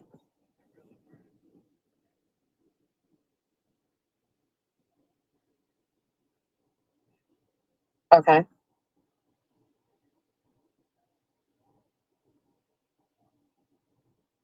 Right.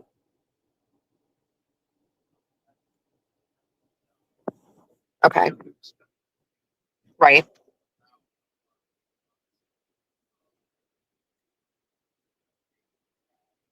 Right.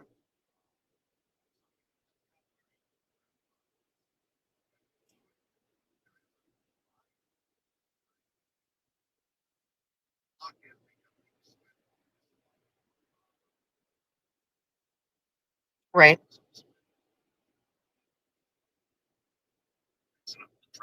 Right.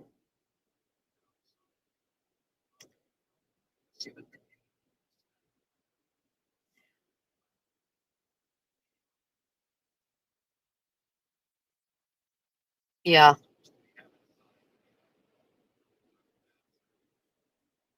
Yeah.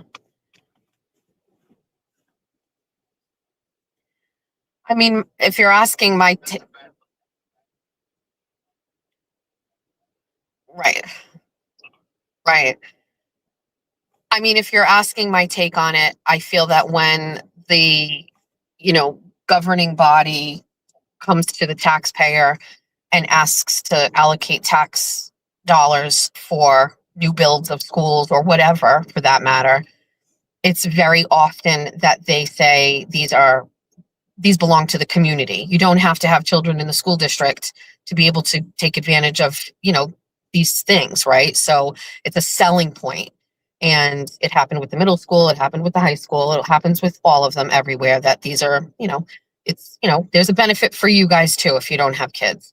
So it's disingenuous to use it as a selling point to move the vote and then have people say yes and say, you know what, maybe I don't want to do this, but you know what, I'll use the track and I'm going to, walk on it every day. And then to take it away, I can see why people would rage.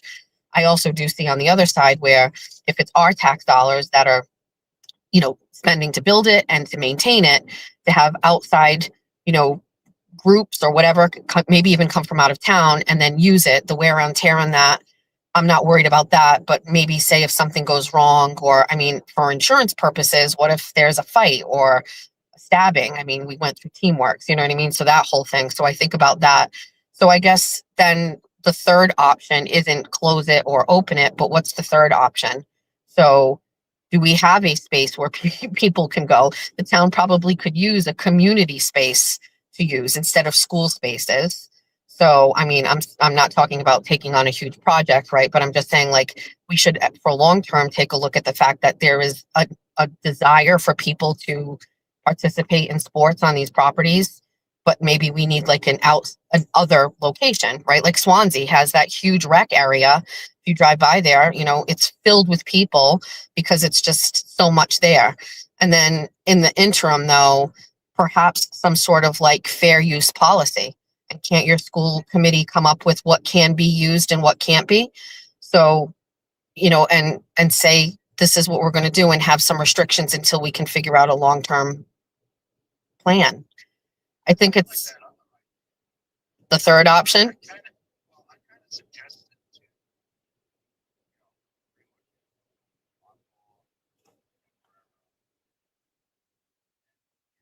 Yep.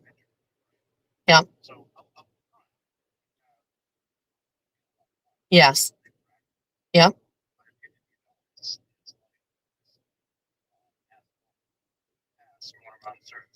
Yes. Yes.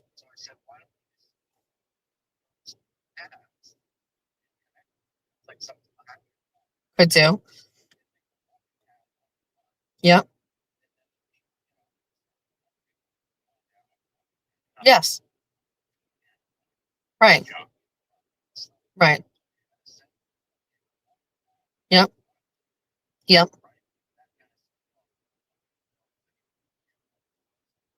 Right.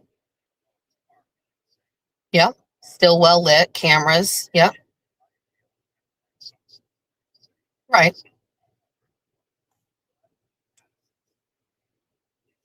Okay. Yeah, but I think that but I think like that's how I view that's my approach to a lot of things, really, like in this life now. I didn't always think that. I used to think, well, it's my way or the highway, but there's always like a creative third option that I think would satisfy everything. So that's my take. You called me to ask my opinion. I think find a solution outside of that. I do think like I'm territorial about protecting things that we pay for, especially to like outside the town, right? Non-taxpayers coming in and putting wear and tear on it. So protect that. But then like also adhere to your promise to the community to have a space that they can use. And I think like the dynamic of what you're saying makes sense of where. Look at us. Teamwork makes the dream work. How's everything else? Yeah. My son and Jeff obviously have been going crazy over it. I do, but yeah, that was just a crazy, crazy game. It's crazy. I know a guy that won like 10 grand on that. He bet like 1,500 on the Knicks and he won like 10 grand. It's crazy. Yeah, it's exciting. I like to see it. How's the family? Oh no. Uh, oh no. Yep. Yeah. Right. Uh,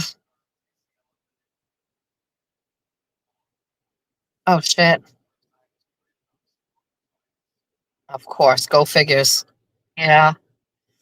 Oh, that sucks. Yeah. Congratulations on their win too with field hockey. Yeah. I know. It's not. Speaking of that,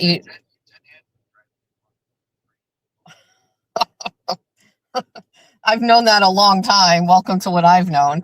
I can't stay on the phone. I have to run, but do we have your support for Representative Thurber? Yes or no? Yes.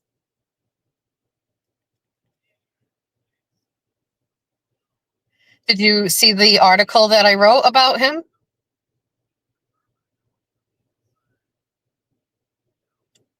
Well, he doesn't have time to come up to you because he's too busy at the State House. Did you see the article I wrote about Jameson? Yes. Yeah.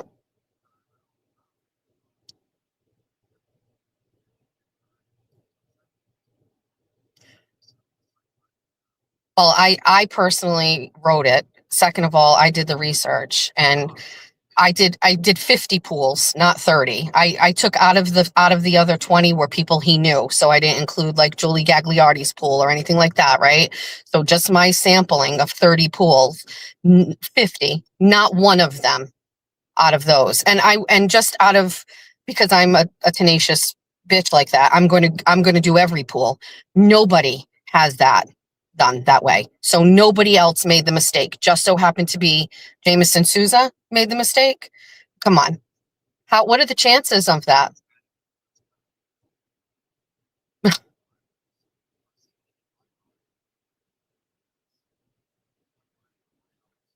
Yep. Yes.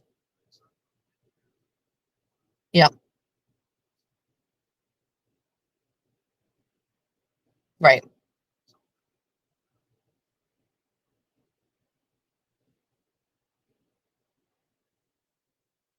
Yep.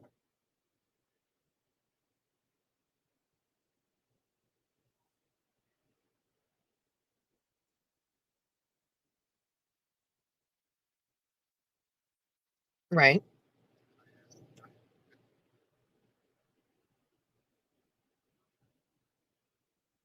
Yeah. Oh, yeah. Because they couldn't prove that it had been there. Right. Right. Right. Right.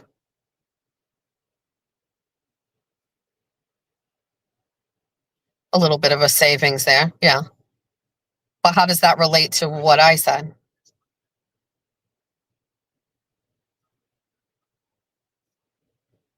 Oh, Pam was very defensive. I didn't include that in the article because I wanted it to just be fact-based, but Pam was like, my office would never. She's like, and I'm telling you right now, I would never do that for him. And I was like, I'm not accusing you of that. But she was shocked. And she was like, I can tell you right now that that is not the size. And, I'm not saying she's to blame. I'm just saying that what are the chances that it's just Jameson Souza's pool, Mike? What are the chances of that? And it's a pool. So, he could listen. Paul Boucher. Yeah, right. Kathy Ann Viveris. I wrote that article about her. And if you go back to Fall River Reporter, I wrote an article about Kathy Ann Viveris in this. If you go back, it was me that wrote that article. Sylvia from Fall Reporter made me do all the research on that. I interviewed Kathy. Listen, that was very clear what happened there. You know what I mean? Like, it was obvious as this is. And I didn't add any opinion on it. I just wrote the facts as they were and let them stand on their own. I didn't add any other things that I thought of, other things that people, a neighbor mentioned to me. I left all that out and I just put the facts. And as I see it, there are 50 pools I looked at and his is the only one at 288. And by the way, as I said, he's a real estate agent. If he, you know what I mean? He would be very privy to how this works and understands taxes and abatements and all those things. I mean, you should ask him. And this is the kind of the pattern of stuff that went on with the American Legion too, with his dad not paying taxes and their tax ID number. All of the money that they made on all of these Spirit of Somerset events, they never documented that. And all of that came to me from veterans from there. Like, I didn't find that out on my own. I had veterans that came to me and were like, there's shady shit going on over here. So, I mean, I get it. I know where you stand, like, lately, politically, because of the town. But, when you vote, you need to think about really, like, the ethics behind what some people did here. I know your dad's getting, like, embroiled in a bunch of shit because of his property in Fall River right now and what everybody's happening. Like, I'd like to think that it matters that people know your dad's an upstanding guy, you know what I mean? And he does shit above board, and that matters, you know what I mean? Like, when it's not right, it's not right. So, anyway, I will, I'll mention to Representative Thurber that he should reach out to you. I have to run. But can you keep me posted on what you guys choose to do with the track? Okay. All right. Awesome. Okay. Thanks. Bye. That is regional school committee member Mike Pasternak. He is trying to make a decision. They're feeling some pressure and some heat because of the track. I'm sure so you were listening or whatever. So he asked me what my opinion was and what my take is on that. And of course, when I had him on the phone, I wanted to ask him about who he's voting for state rep. How's the chat? Thanks for dealing with me while I was going through that and chatting. Is everybody okay? What's the chat? I think Jimmy is, please do not say disparaging words about Jimmy. You can, I just don't like to see it. I can put this back on the screen.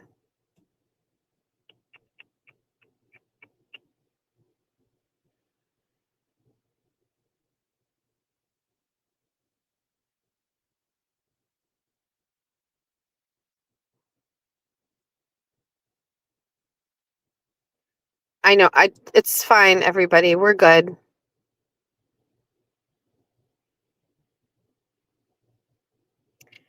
Jess, are you all set for decorating town hall? We are, well, we're all set. We can do it. We're all set with who's doing it. We are all set when we are doing it, and we are all set with what we are using to do it. The money end of it is not quite where it needs to be. So I need to go back to people and ask for some donations. I got a donation from someone that offered to do some signage. But we also when we looked at the building the other day, we can't do certain things.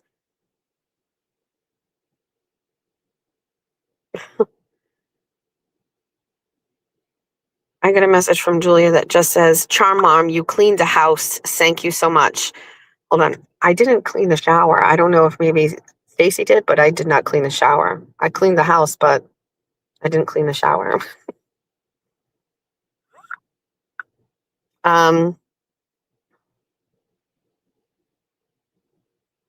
We can, hold on, let me read.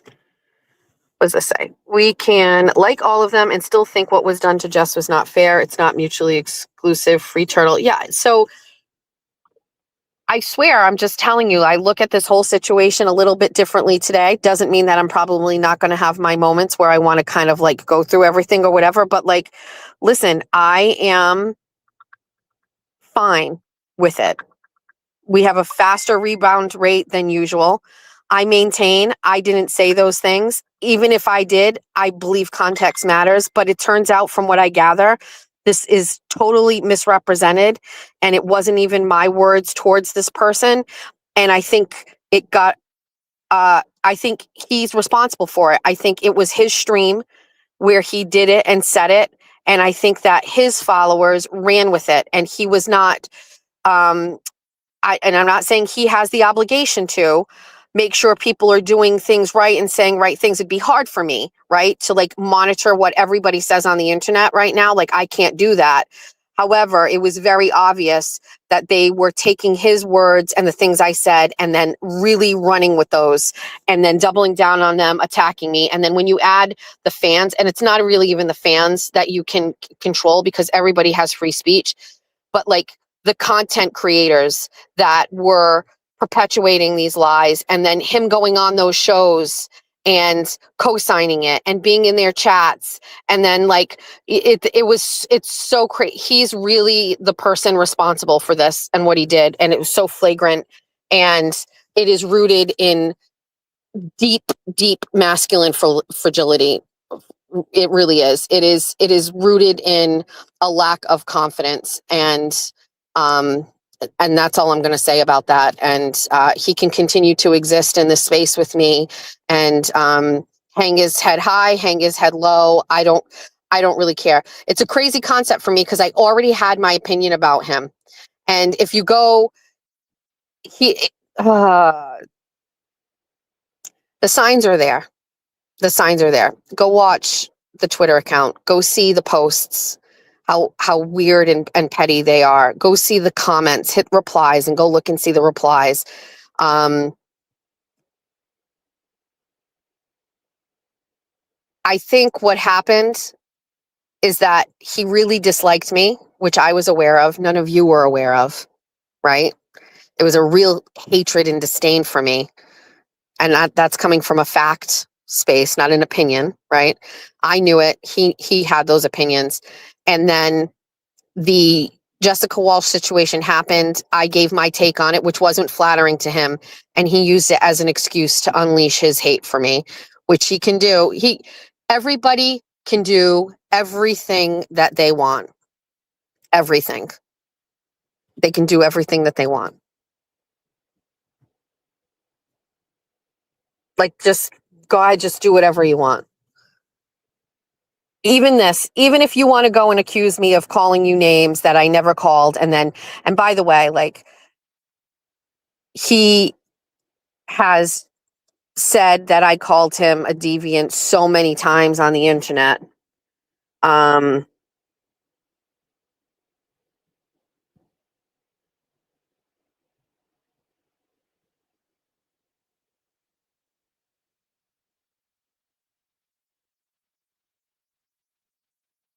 Hold on.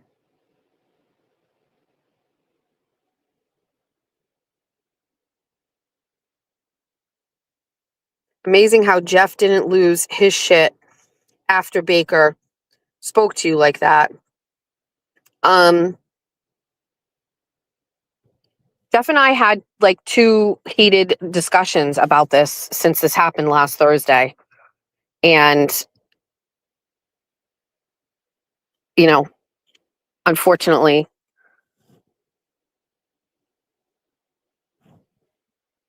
my husband, has takes on all of this stuff. He comes from the outside of it. Towards the end, my husband was saying, like, I know you're happy doing this. I know that you like doing it. He said, I know you want to keep doing it.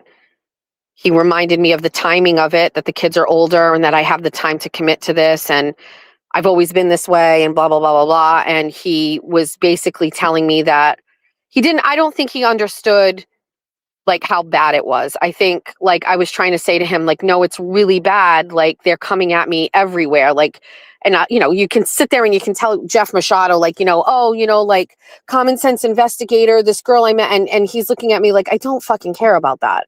Like, and he was basically telling me, this has happened before.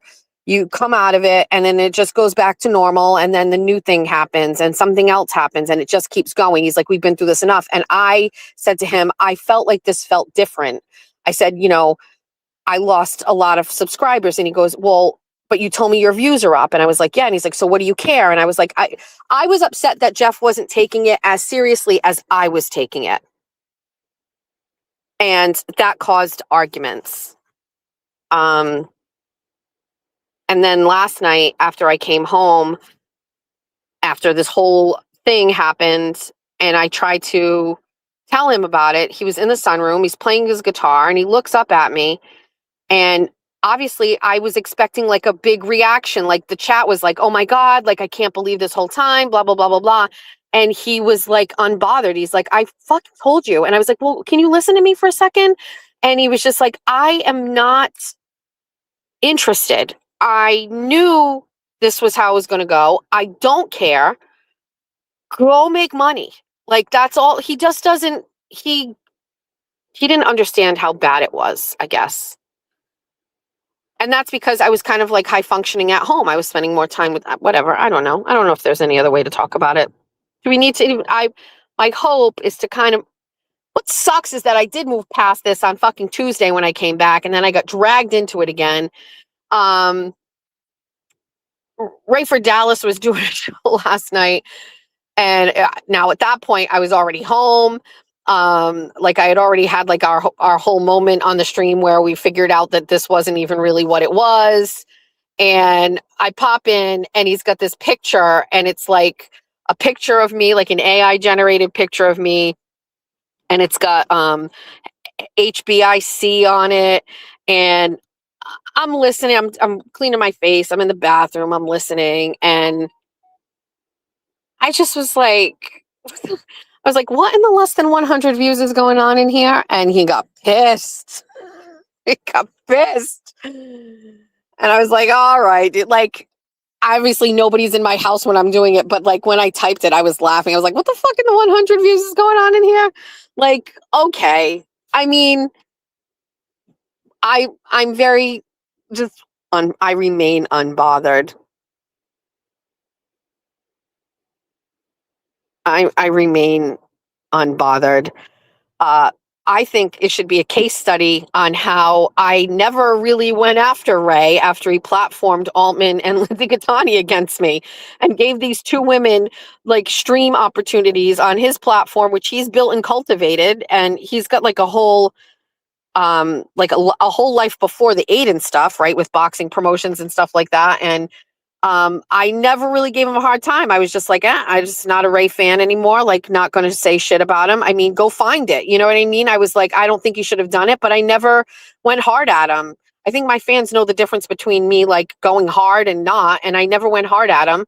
I was watching from afar when things were going on about the accusations with that kid or that guy when he was a kid or whatever. I did not interject because listen, when you know the players and all of that and you know what's going on, you can't take anything seriously, right? So, you know, lie detector tests and who's paying for them and shit like that. I watched and was silently hoping for the best for him, but I stayed out of it. That's his own battle he needed to fight. And, you know, he wasn't doing me any favors platforming like, you know, Altman and whatever. So, you know, I was casually staying aware of what was happening. But I mean, personally, when somebody comes out of the woodwork after all these years and it's in this environment to support somebody that's going against Aiden, and the people that are helping that person are like Nan and Meredith, I was like, I think Ray's good here. You know what I mean? And it sucks for him, and doxing him too, that was wild. But again, I never really said anything really mean about him and wished him the best. But you know, me getting on there last night and listening to him not saying nice things about me, I was just like, hey man, what in 100 views is going on in here? And got even more mad. Some people like want to just be like, where do you get off having this confidence in Hen Bishop? I don't know. Beats me. I was raised by an animal who told me I was fat and worthless. And instead of believing it, I just pretend that I'm the opposite of that. You know what? Take it up with Greg. Okay? If you people all have a problem with how I act, go take it up with my stepfather. Go confront him and be like, why the fuck do you do this to this bitch? Because now she's insufferable. Take it up with Greg. Sorry, talk shit. Is this I don't know. What is this person?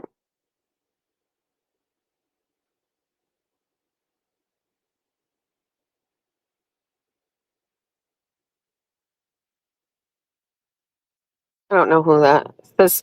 Is this person a friend in the chat? I'm just asking. I can't tell.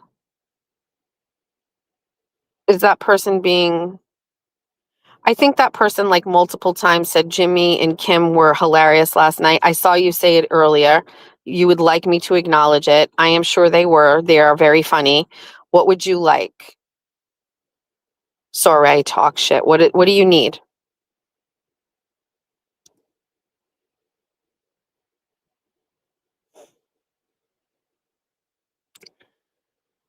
Are you willing to answer some questions? The person that's in the chat that doesn't like me, Soraya. Is it? Oh, Soraya. Soraya talk shit. Hold on. No, don't let her say anything. Hold on. I would like to just ask her a question. Scared. I want to ask her a question. Will she answer it? I will give you a link. Soraya. I will give you a link. Are you interested? Jess, you and Will should be friends. I know, Bob, sorry. I don't know if that's possible. But he can exist and do his streams and things, and it doesn't impact me in any way. Not anymore.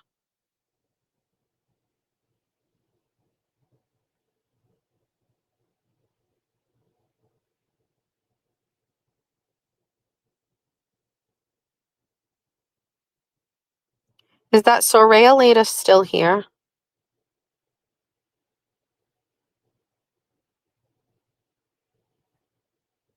I'm feeling friendly. I'm feeling like in a good headspace. Would you like to join? I will drop a link for you. Hold on.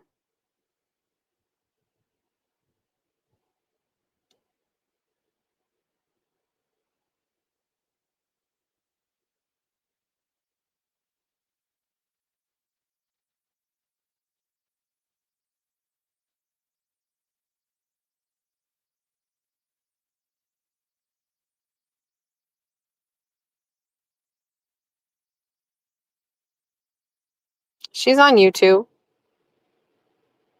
No, she's on YouTube. It has a little YouTube symbol on the side. I'm approachables.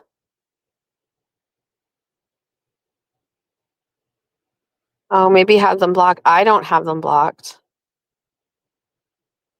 I think a lot of people, especially over 35, need to get a grip on reality. And my wish is that the internet goes down for a month so people can touch grass and talk to people who are not online.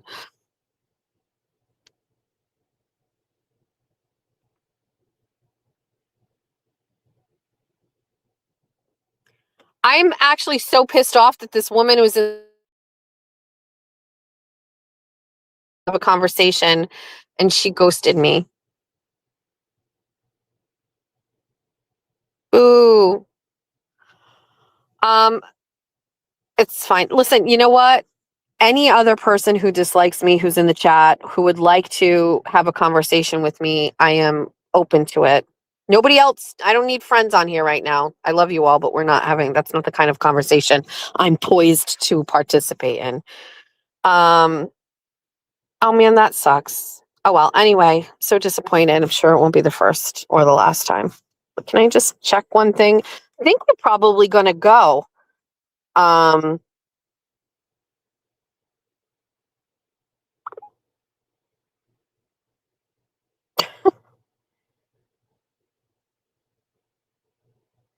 Anyone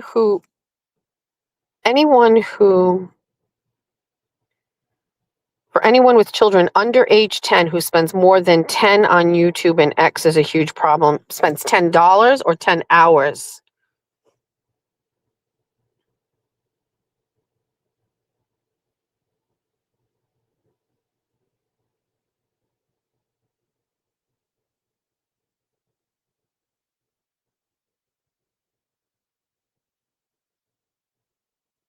I love Danny.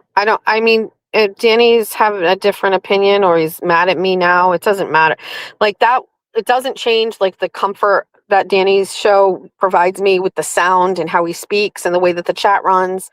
And it never really gets elevated. That Dean guy is really the most like elevated of the group. Everything, it's just very like quiet, you know. But if he doesn't like me anymore, that's okay too. I mean, again, I don't have a relationship with Danny outside of the internet, so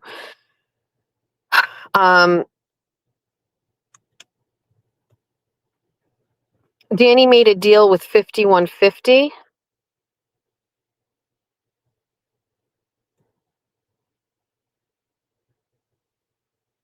What's OML?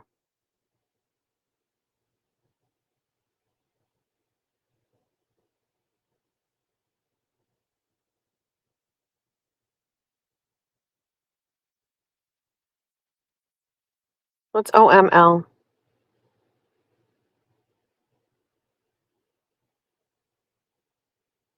Oh, Ocean's Blue. Oh, we have.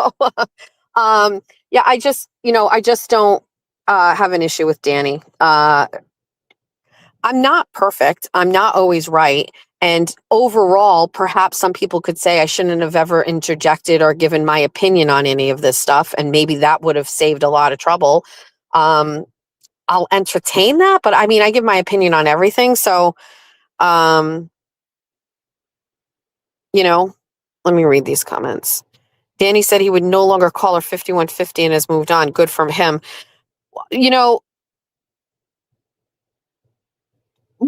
So I think that that is possible, that somebody could do that, and that not mean that they don't support Aiden. And I mean, I would have never discussed this with Aiden, but like, I can't imagine he would ever be upset with someone who said, going forward, I'm not going to use a terminology to describe your ex. I can't imagine Aiden would be like, no, dude, every time you talk about Meredith, you've got to call her 5150. That's my take. I can't see him doing that. And also, because things have moved on with them, it's almost like maybe everybody else can move on in that way too. I mean, Meredith was content for me when everything was going on. During his fundraiser, I put those pictures up of Lindsay and Meredith because they were both but it wasn't just, Meredith or whatever. But like, I mean, to me, he won. That was my take. He won. And so there isn't really a need to even like go any further because he won. And it sounds like, if I'm correct, she has also won. She is happier. She has a better job. She's in a good place. I think. I have no idea. Maybe I'm wrong. I don't know. I only get what people send me, and nobody has sent me anything in a really long time about her, so I have no idea. The only conversation I've had about her is the one with me directly. Nobody sends me anything about Meredith or Altman except Meredith and Altman. They text me directly. So I don't know with those situations. But I think she won for her in her life and her perspective, and I think he won in his side and his perspective. And like, our work is done here. Like, what else do we have to do? You know what I mean? It's basically like he still has, a court case, and he, is fighting for his First Amendment right and his journalism, and she is moving on with her life from her relationship. So she claims she has a new job. She's happier and making money. But I mean, take it for what she says for face value. Listen, I haven't given any commentary on it, but in my opinion, she has moved on and he has moved on, and they both avoided restraining orders, and it was a win. And everybody, like, the break is over. Like, everything is, am I wrong? It sounds to me like everything is done. His chat was not nice to you last night either. It was total yeah. And Danny was not nice. That's okay. I guess that's all right. I'm in a different headspace today. I'm in a different space. Crawford was canceling YouTubers with Meredith. Hold on. Crawford was canceling YouTubers with Meredith on his stream. How? Like, instructing people to go and cancel?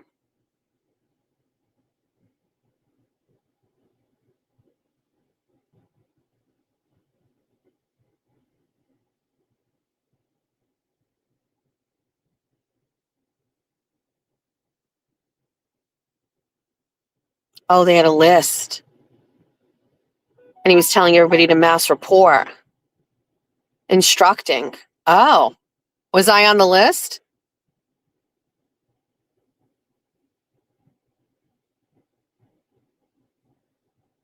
And then he turned around and lied and he said he never said that. Hi, Swiss Miss. I like your cat picture. Oh, really? He was doing it himself, showing off from and so beta. I was on the list. Did it work?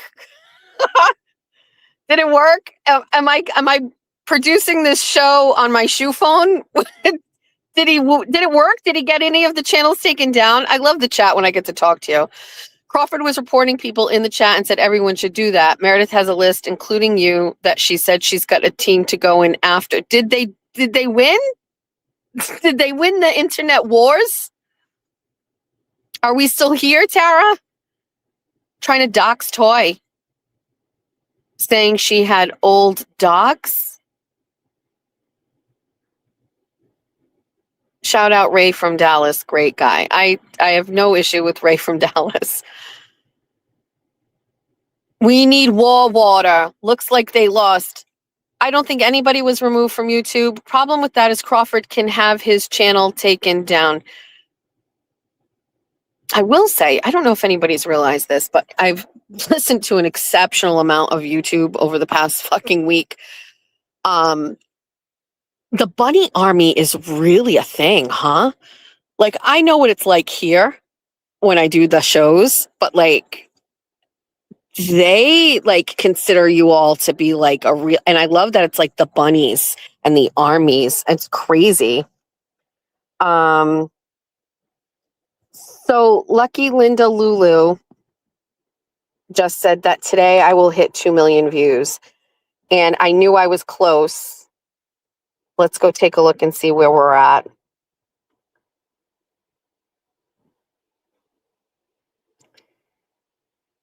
We are at 1,990,973 views. We are less than 10,000 views away from 2 million views on this channel. I don't remember when it is that we hit the 1 million, but it wasn't that long ago. And that's all in the span of less than 1 year. I think our first show on this channel was in the end of August or September of 2025. And we are so close to hitting 2 million. I love that Fairy Godmother Linda is like paying attention to that. I also was paying attention to it. Yeah, we're at 1.9909. We're going to hit 2. Listen, if the haters keep hate streaming me and hate watching, we will get there today. I don't know if we'll get there today. This video would have to get, well,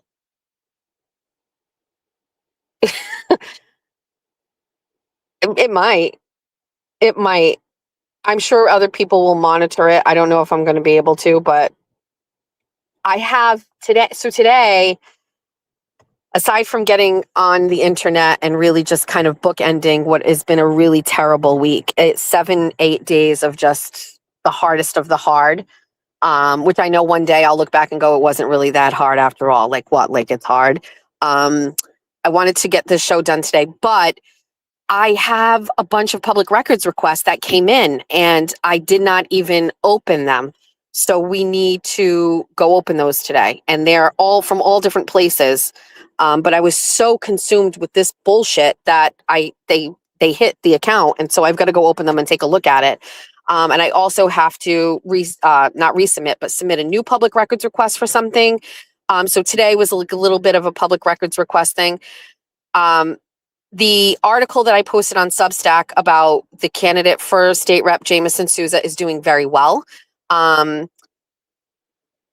made an error on something. I published it first, and then I sent it over to Mike from Fall River Reporter. He had agreed to publish it, but he cannot publish it once it has been published on another platform first. So he can't publish it. And he was like, I thought you were going to send it to me first, but I was so anxious to get it up on Substack on Wednesday night that I I published it. And so he was basically like, share it on all of our pages and let it get traction there. But he and his business partner or whatever have a rule that like they've got to be the first and it can't be somewhere else, and they've never done it. So it's fine. But it was going to be shared on Fall River Reporter. The goal is to just make sure residents and voters and taxpayers read it. Jameson most likely will not address it because I'm not sure if he could or feel like he knows how, but it's getting really great traction. And I think that's the most important thing. And I don't know if you heard me when I was on the phone, but we don't need to give commentary on that. That article is strictly fact-based reporting. So this is what we have, this is what we saw, this is the research, these are the statements from the assessor's office, here's picture, here's the data, like go do what you will. We put it together for you so you can see what I see without commentary, without the other things that are being said, without the neighbors' 2 cents, you know what I mean? So like just good quality work that speaks for itself, and it's published and it's out there. So if you would go to my Substack, whatever platform you're on, especially if you're in like our 5th Bristol district, it's very important that people see it. If you have Facebook groups that you're in, you can share it. You can share anything of mine. I mean, I wouldn't recommend sharing 24 on 24 because we got potty mouths over here, but whatever, you know what I mean? Get it going elsewhere. So that was great. And we have these public records requests that are out there.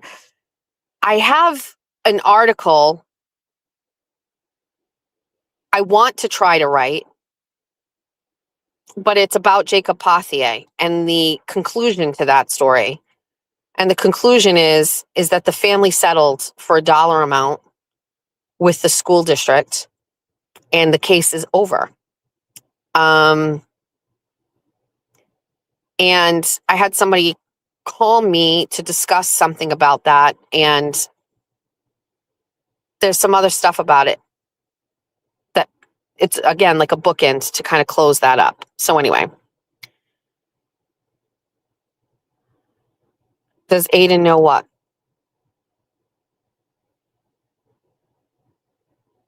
Yes, that is a photo of me in my underwear.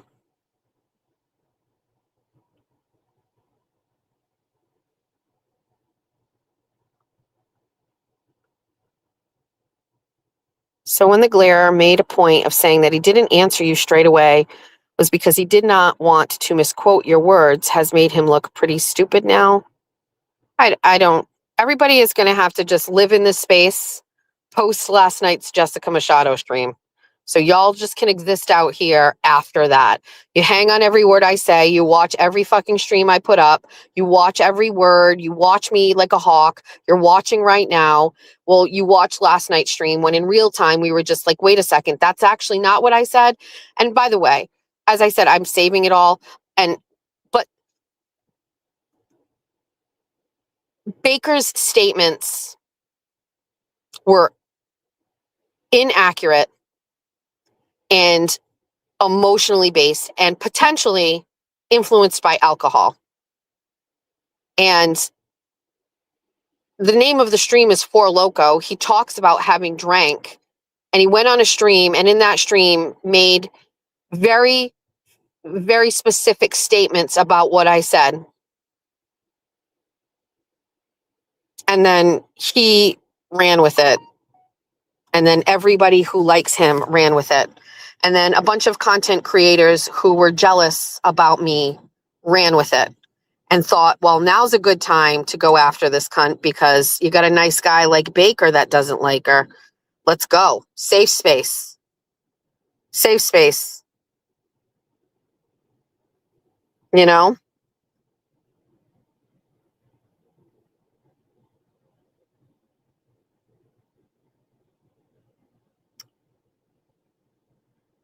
I appreciate you all as well. All right, so what's someone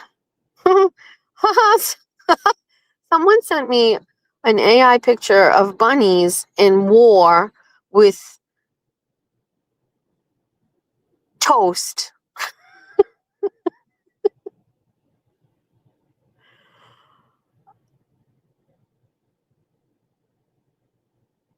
The comments that he said were Crazy. What else? Anyway, y'all just serve visitors in my world.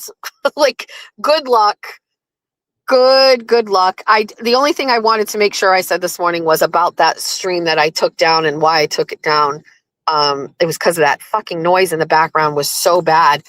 It wasn't, and it was actually, from what I remember, that was a very tame stream. I was going to the grocery store, I think it was. It was really low key. But the Four Loco stream was 2 days before that. So the theory that that was where it was and then he reacted to it is not going. Everybody's calling me a racist. Sure.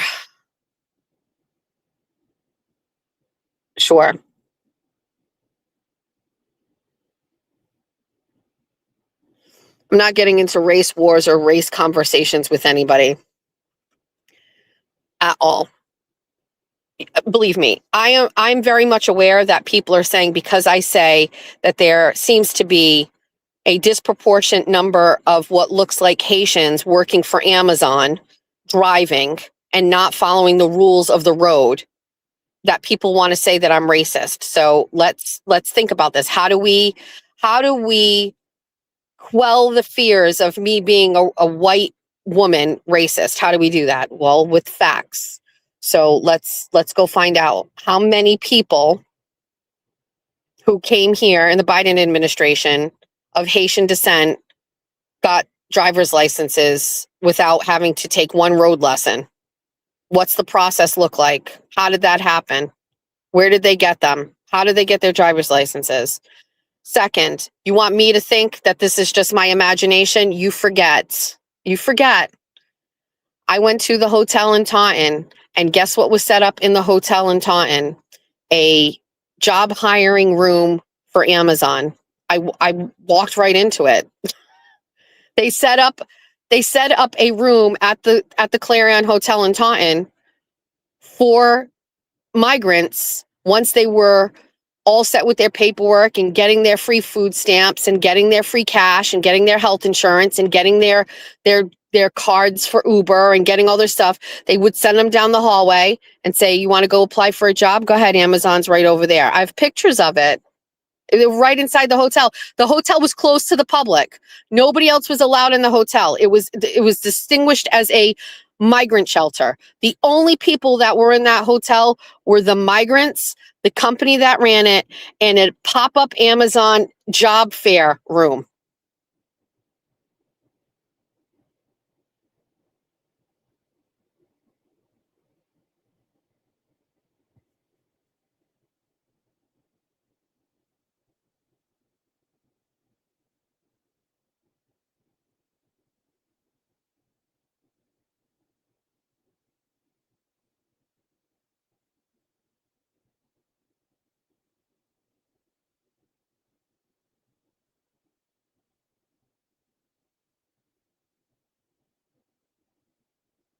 The people speaking on it don't live here and know all the facts about fatal accidents. People who do not know how to drive around here and the driver's license are just handed over don't help. There is a really big story there if you can get to it. Access to the data that we need is not easy. I don't even know sometimes where to ask for it, but there is a story there.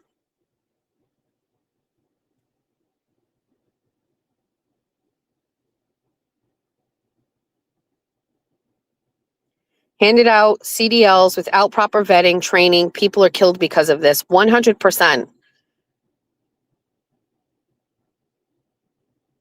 Boy, the Horizon Social Chart, you ought to be. This is what the Horizon Social Chart is about. It's about where people stand with you and who your people are and where you spend your energy.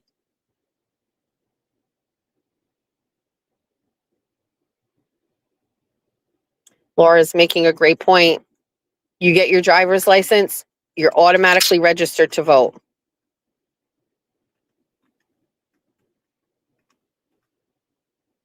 Hi, Finley. All right. Okay. So I'm home. It's 10 o'clock. We've had a really great morning. We're closing out the week. We don't do shows on weekends. We have a a weekend to kind of get things back to normal family wise. I wonder what my pool looks like. Meowser left while I was here. He did the wave. He was not approachables. And he went to go look at the pool and he had a scowl on his face. So I'm assuming it's not good.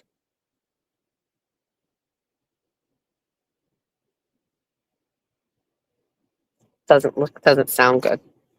Anyway, it's been a great day today.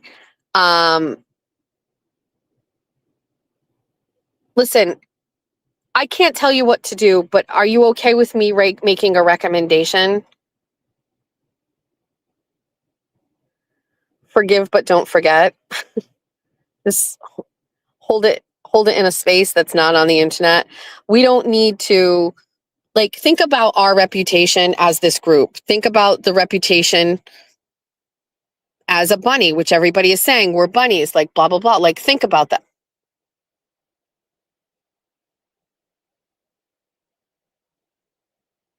Some guy is riding a bike, rode a bike on my neighbor's lawn. He's knocking on the door.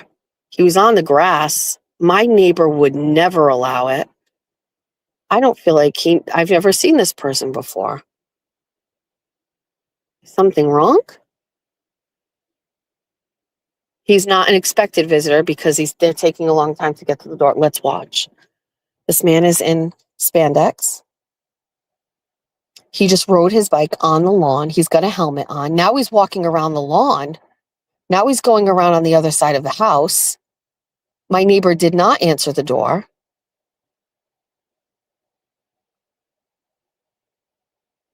I'm sure I'm just being nosy.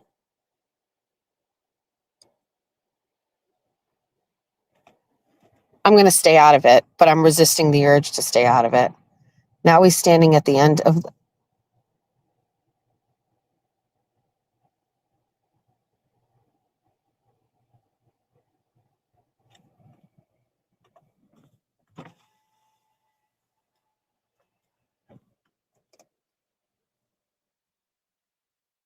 meeting him for the first time, shaking his hand.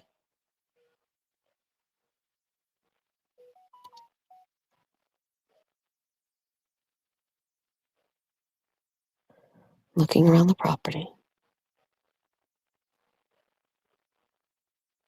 He's on a bike. I don't know who this person is. I'm fully invested.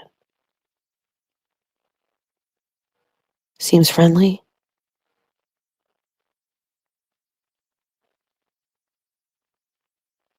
Neighbor has hands in pocket. Doesn't look confrontational. Neighbor is leaning on the railing. Person who is riding the bike is kind of standing over him. Shaking heads. Oh shit, the mail truck is here. Now I can't really, I'm going to get distracted.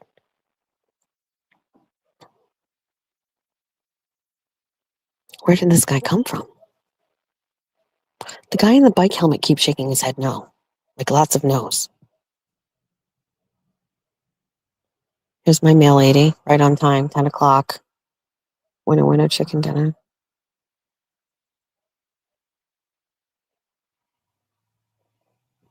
I'm going to go out and get my mail from the mail lady. And also get closer for observation. You don't have to get out. I got you. You don't have to get out. I got you. Hi. Happy weekend. You too. I don't know what the person is. Anyway, now that I'm out of the car, let's stay out of the car. I would do sun salutations, but it is too hot for that. All right, besties. Thanks for hanging. Oh, what I was saying was, listen, the bunny army has to go out there with decorum. What we should all be going out here, let's speak in code. We are coming from a place of we won. So I need some sort of a code word that we're going to use when you see somebody talking about me in a chat or somewhere and you feel compelled to give your 2 cents and defend me, you don't need to do that. Let's think of a word that we can use for code to say. What would you like it to be? Hello, Quincy. Noodle Mama, no, we cannot. Oh, the pool is looking better. Oh boy, I can see the ladder. Hi, Quincy.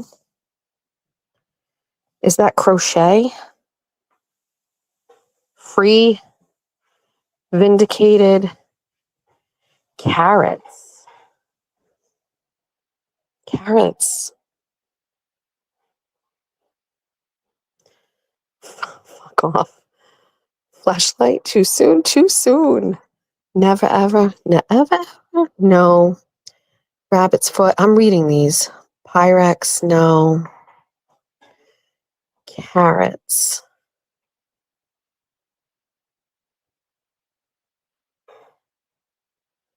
Carrots represents the gang, but we need something. Oh, it's obvious.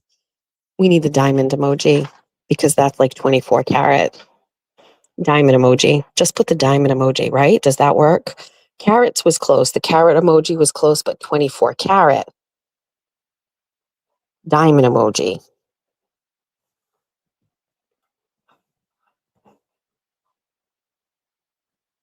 Where do we find the diamond emoji?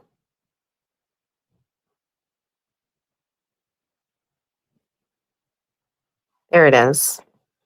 That works. Correct? Where is the diamond emoji? I don't know where it is. I never use it.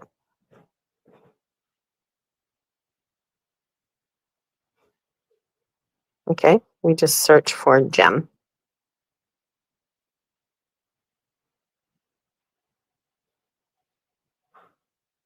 Yeah. 24 carats. Because it's got a bunny thing. Spicy Missy doesn't have one.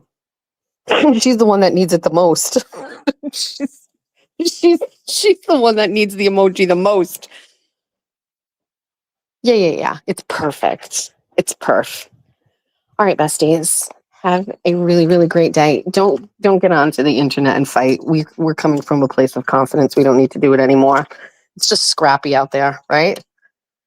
I think Will said it last night when he saw me in Will's chat. He's like, "What are you doing slumming in here?" And he was, if that fucking man hasn't been right about anything this whole time, he had that right. I was absolutely no reason to be in that chat. I may drop into chats just to drop a diamond, but that's it. Okay. We made it through. Also, some of you are psychotic researchers and the shit that you guys have found and put together. And oh, my phone is ringing. Hold on. Maza? Maza? Maza? Not approachables.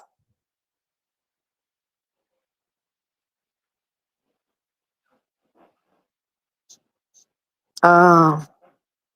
Hold on, let me just end this show. Hold on, and I'll talk to you. All right, besties, thanks very much, and I will talk to you soon. Bye.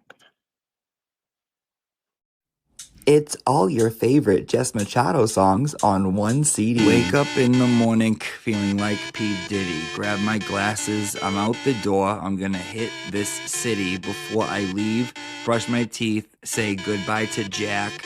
When I leave for Bunny After Dark, I'm not coming back. It's all the hits you've always loved in one place.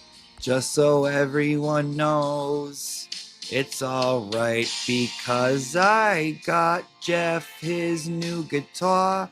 And that's okay, cause my family is the best thing for me. Whether you're singing in the car by yourself or hanging out with your besties, there's a song for everybody. How much is that coffee at Society? Last week it was 50 cents less. How much is that coffee at Society?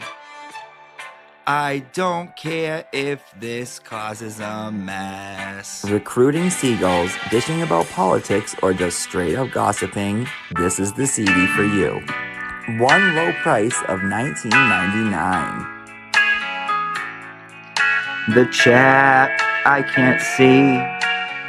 I'm driving and the sun's in my eyes. I love 24 on 24. I said I'm getting all the views. Sorry, Brian and Crawford. I told you before. Don't fuck with me. I'm a Fall River whore. Don't fuck with this Fall River whore. All songs, all decades, all moods, all Jess. I got a new life, you'd hardly recognize me. I'm so glad that Kayla Churchill and Jen Altman are not in my life. I don't care about all of my stupid haters. That is right. Eat my asshole. I saw the sign. It opened up my eyes. I saw the sign.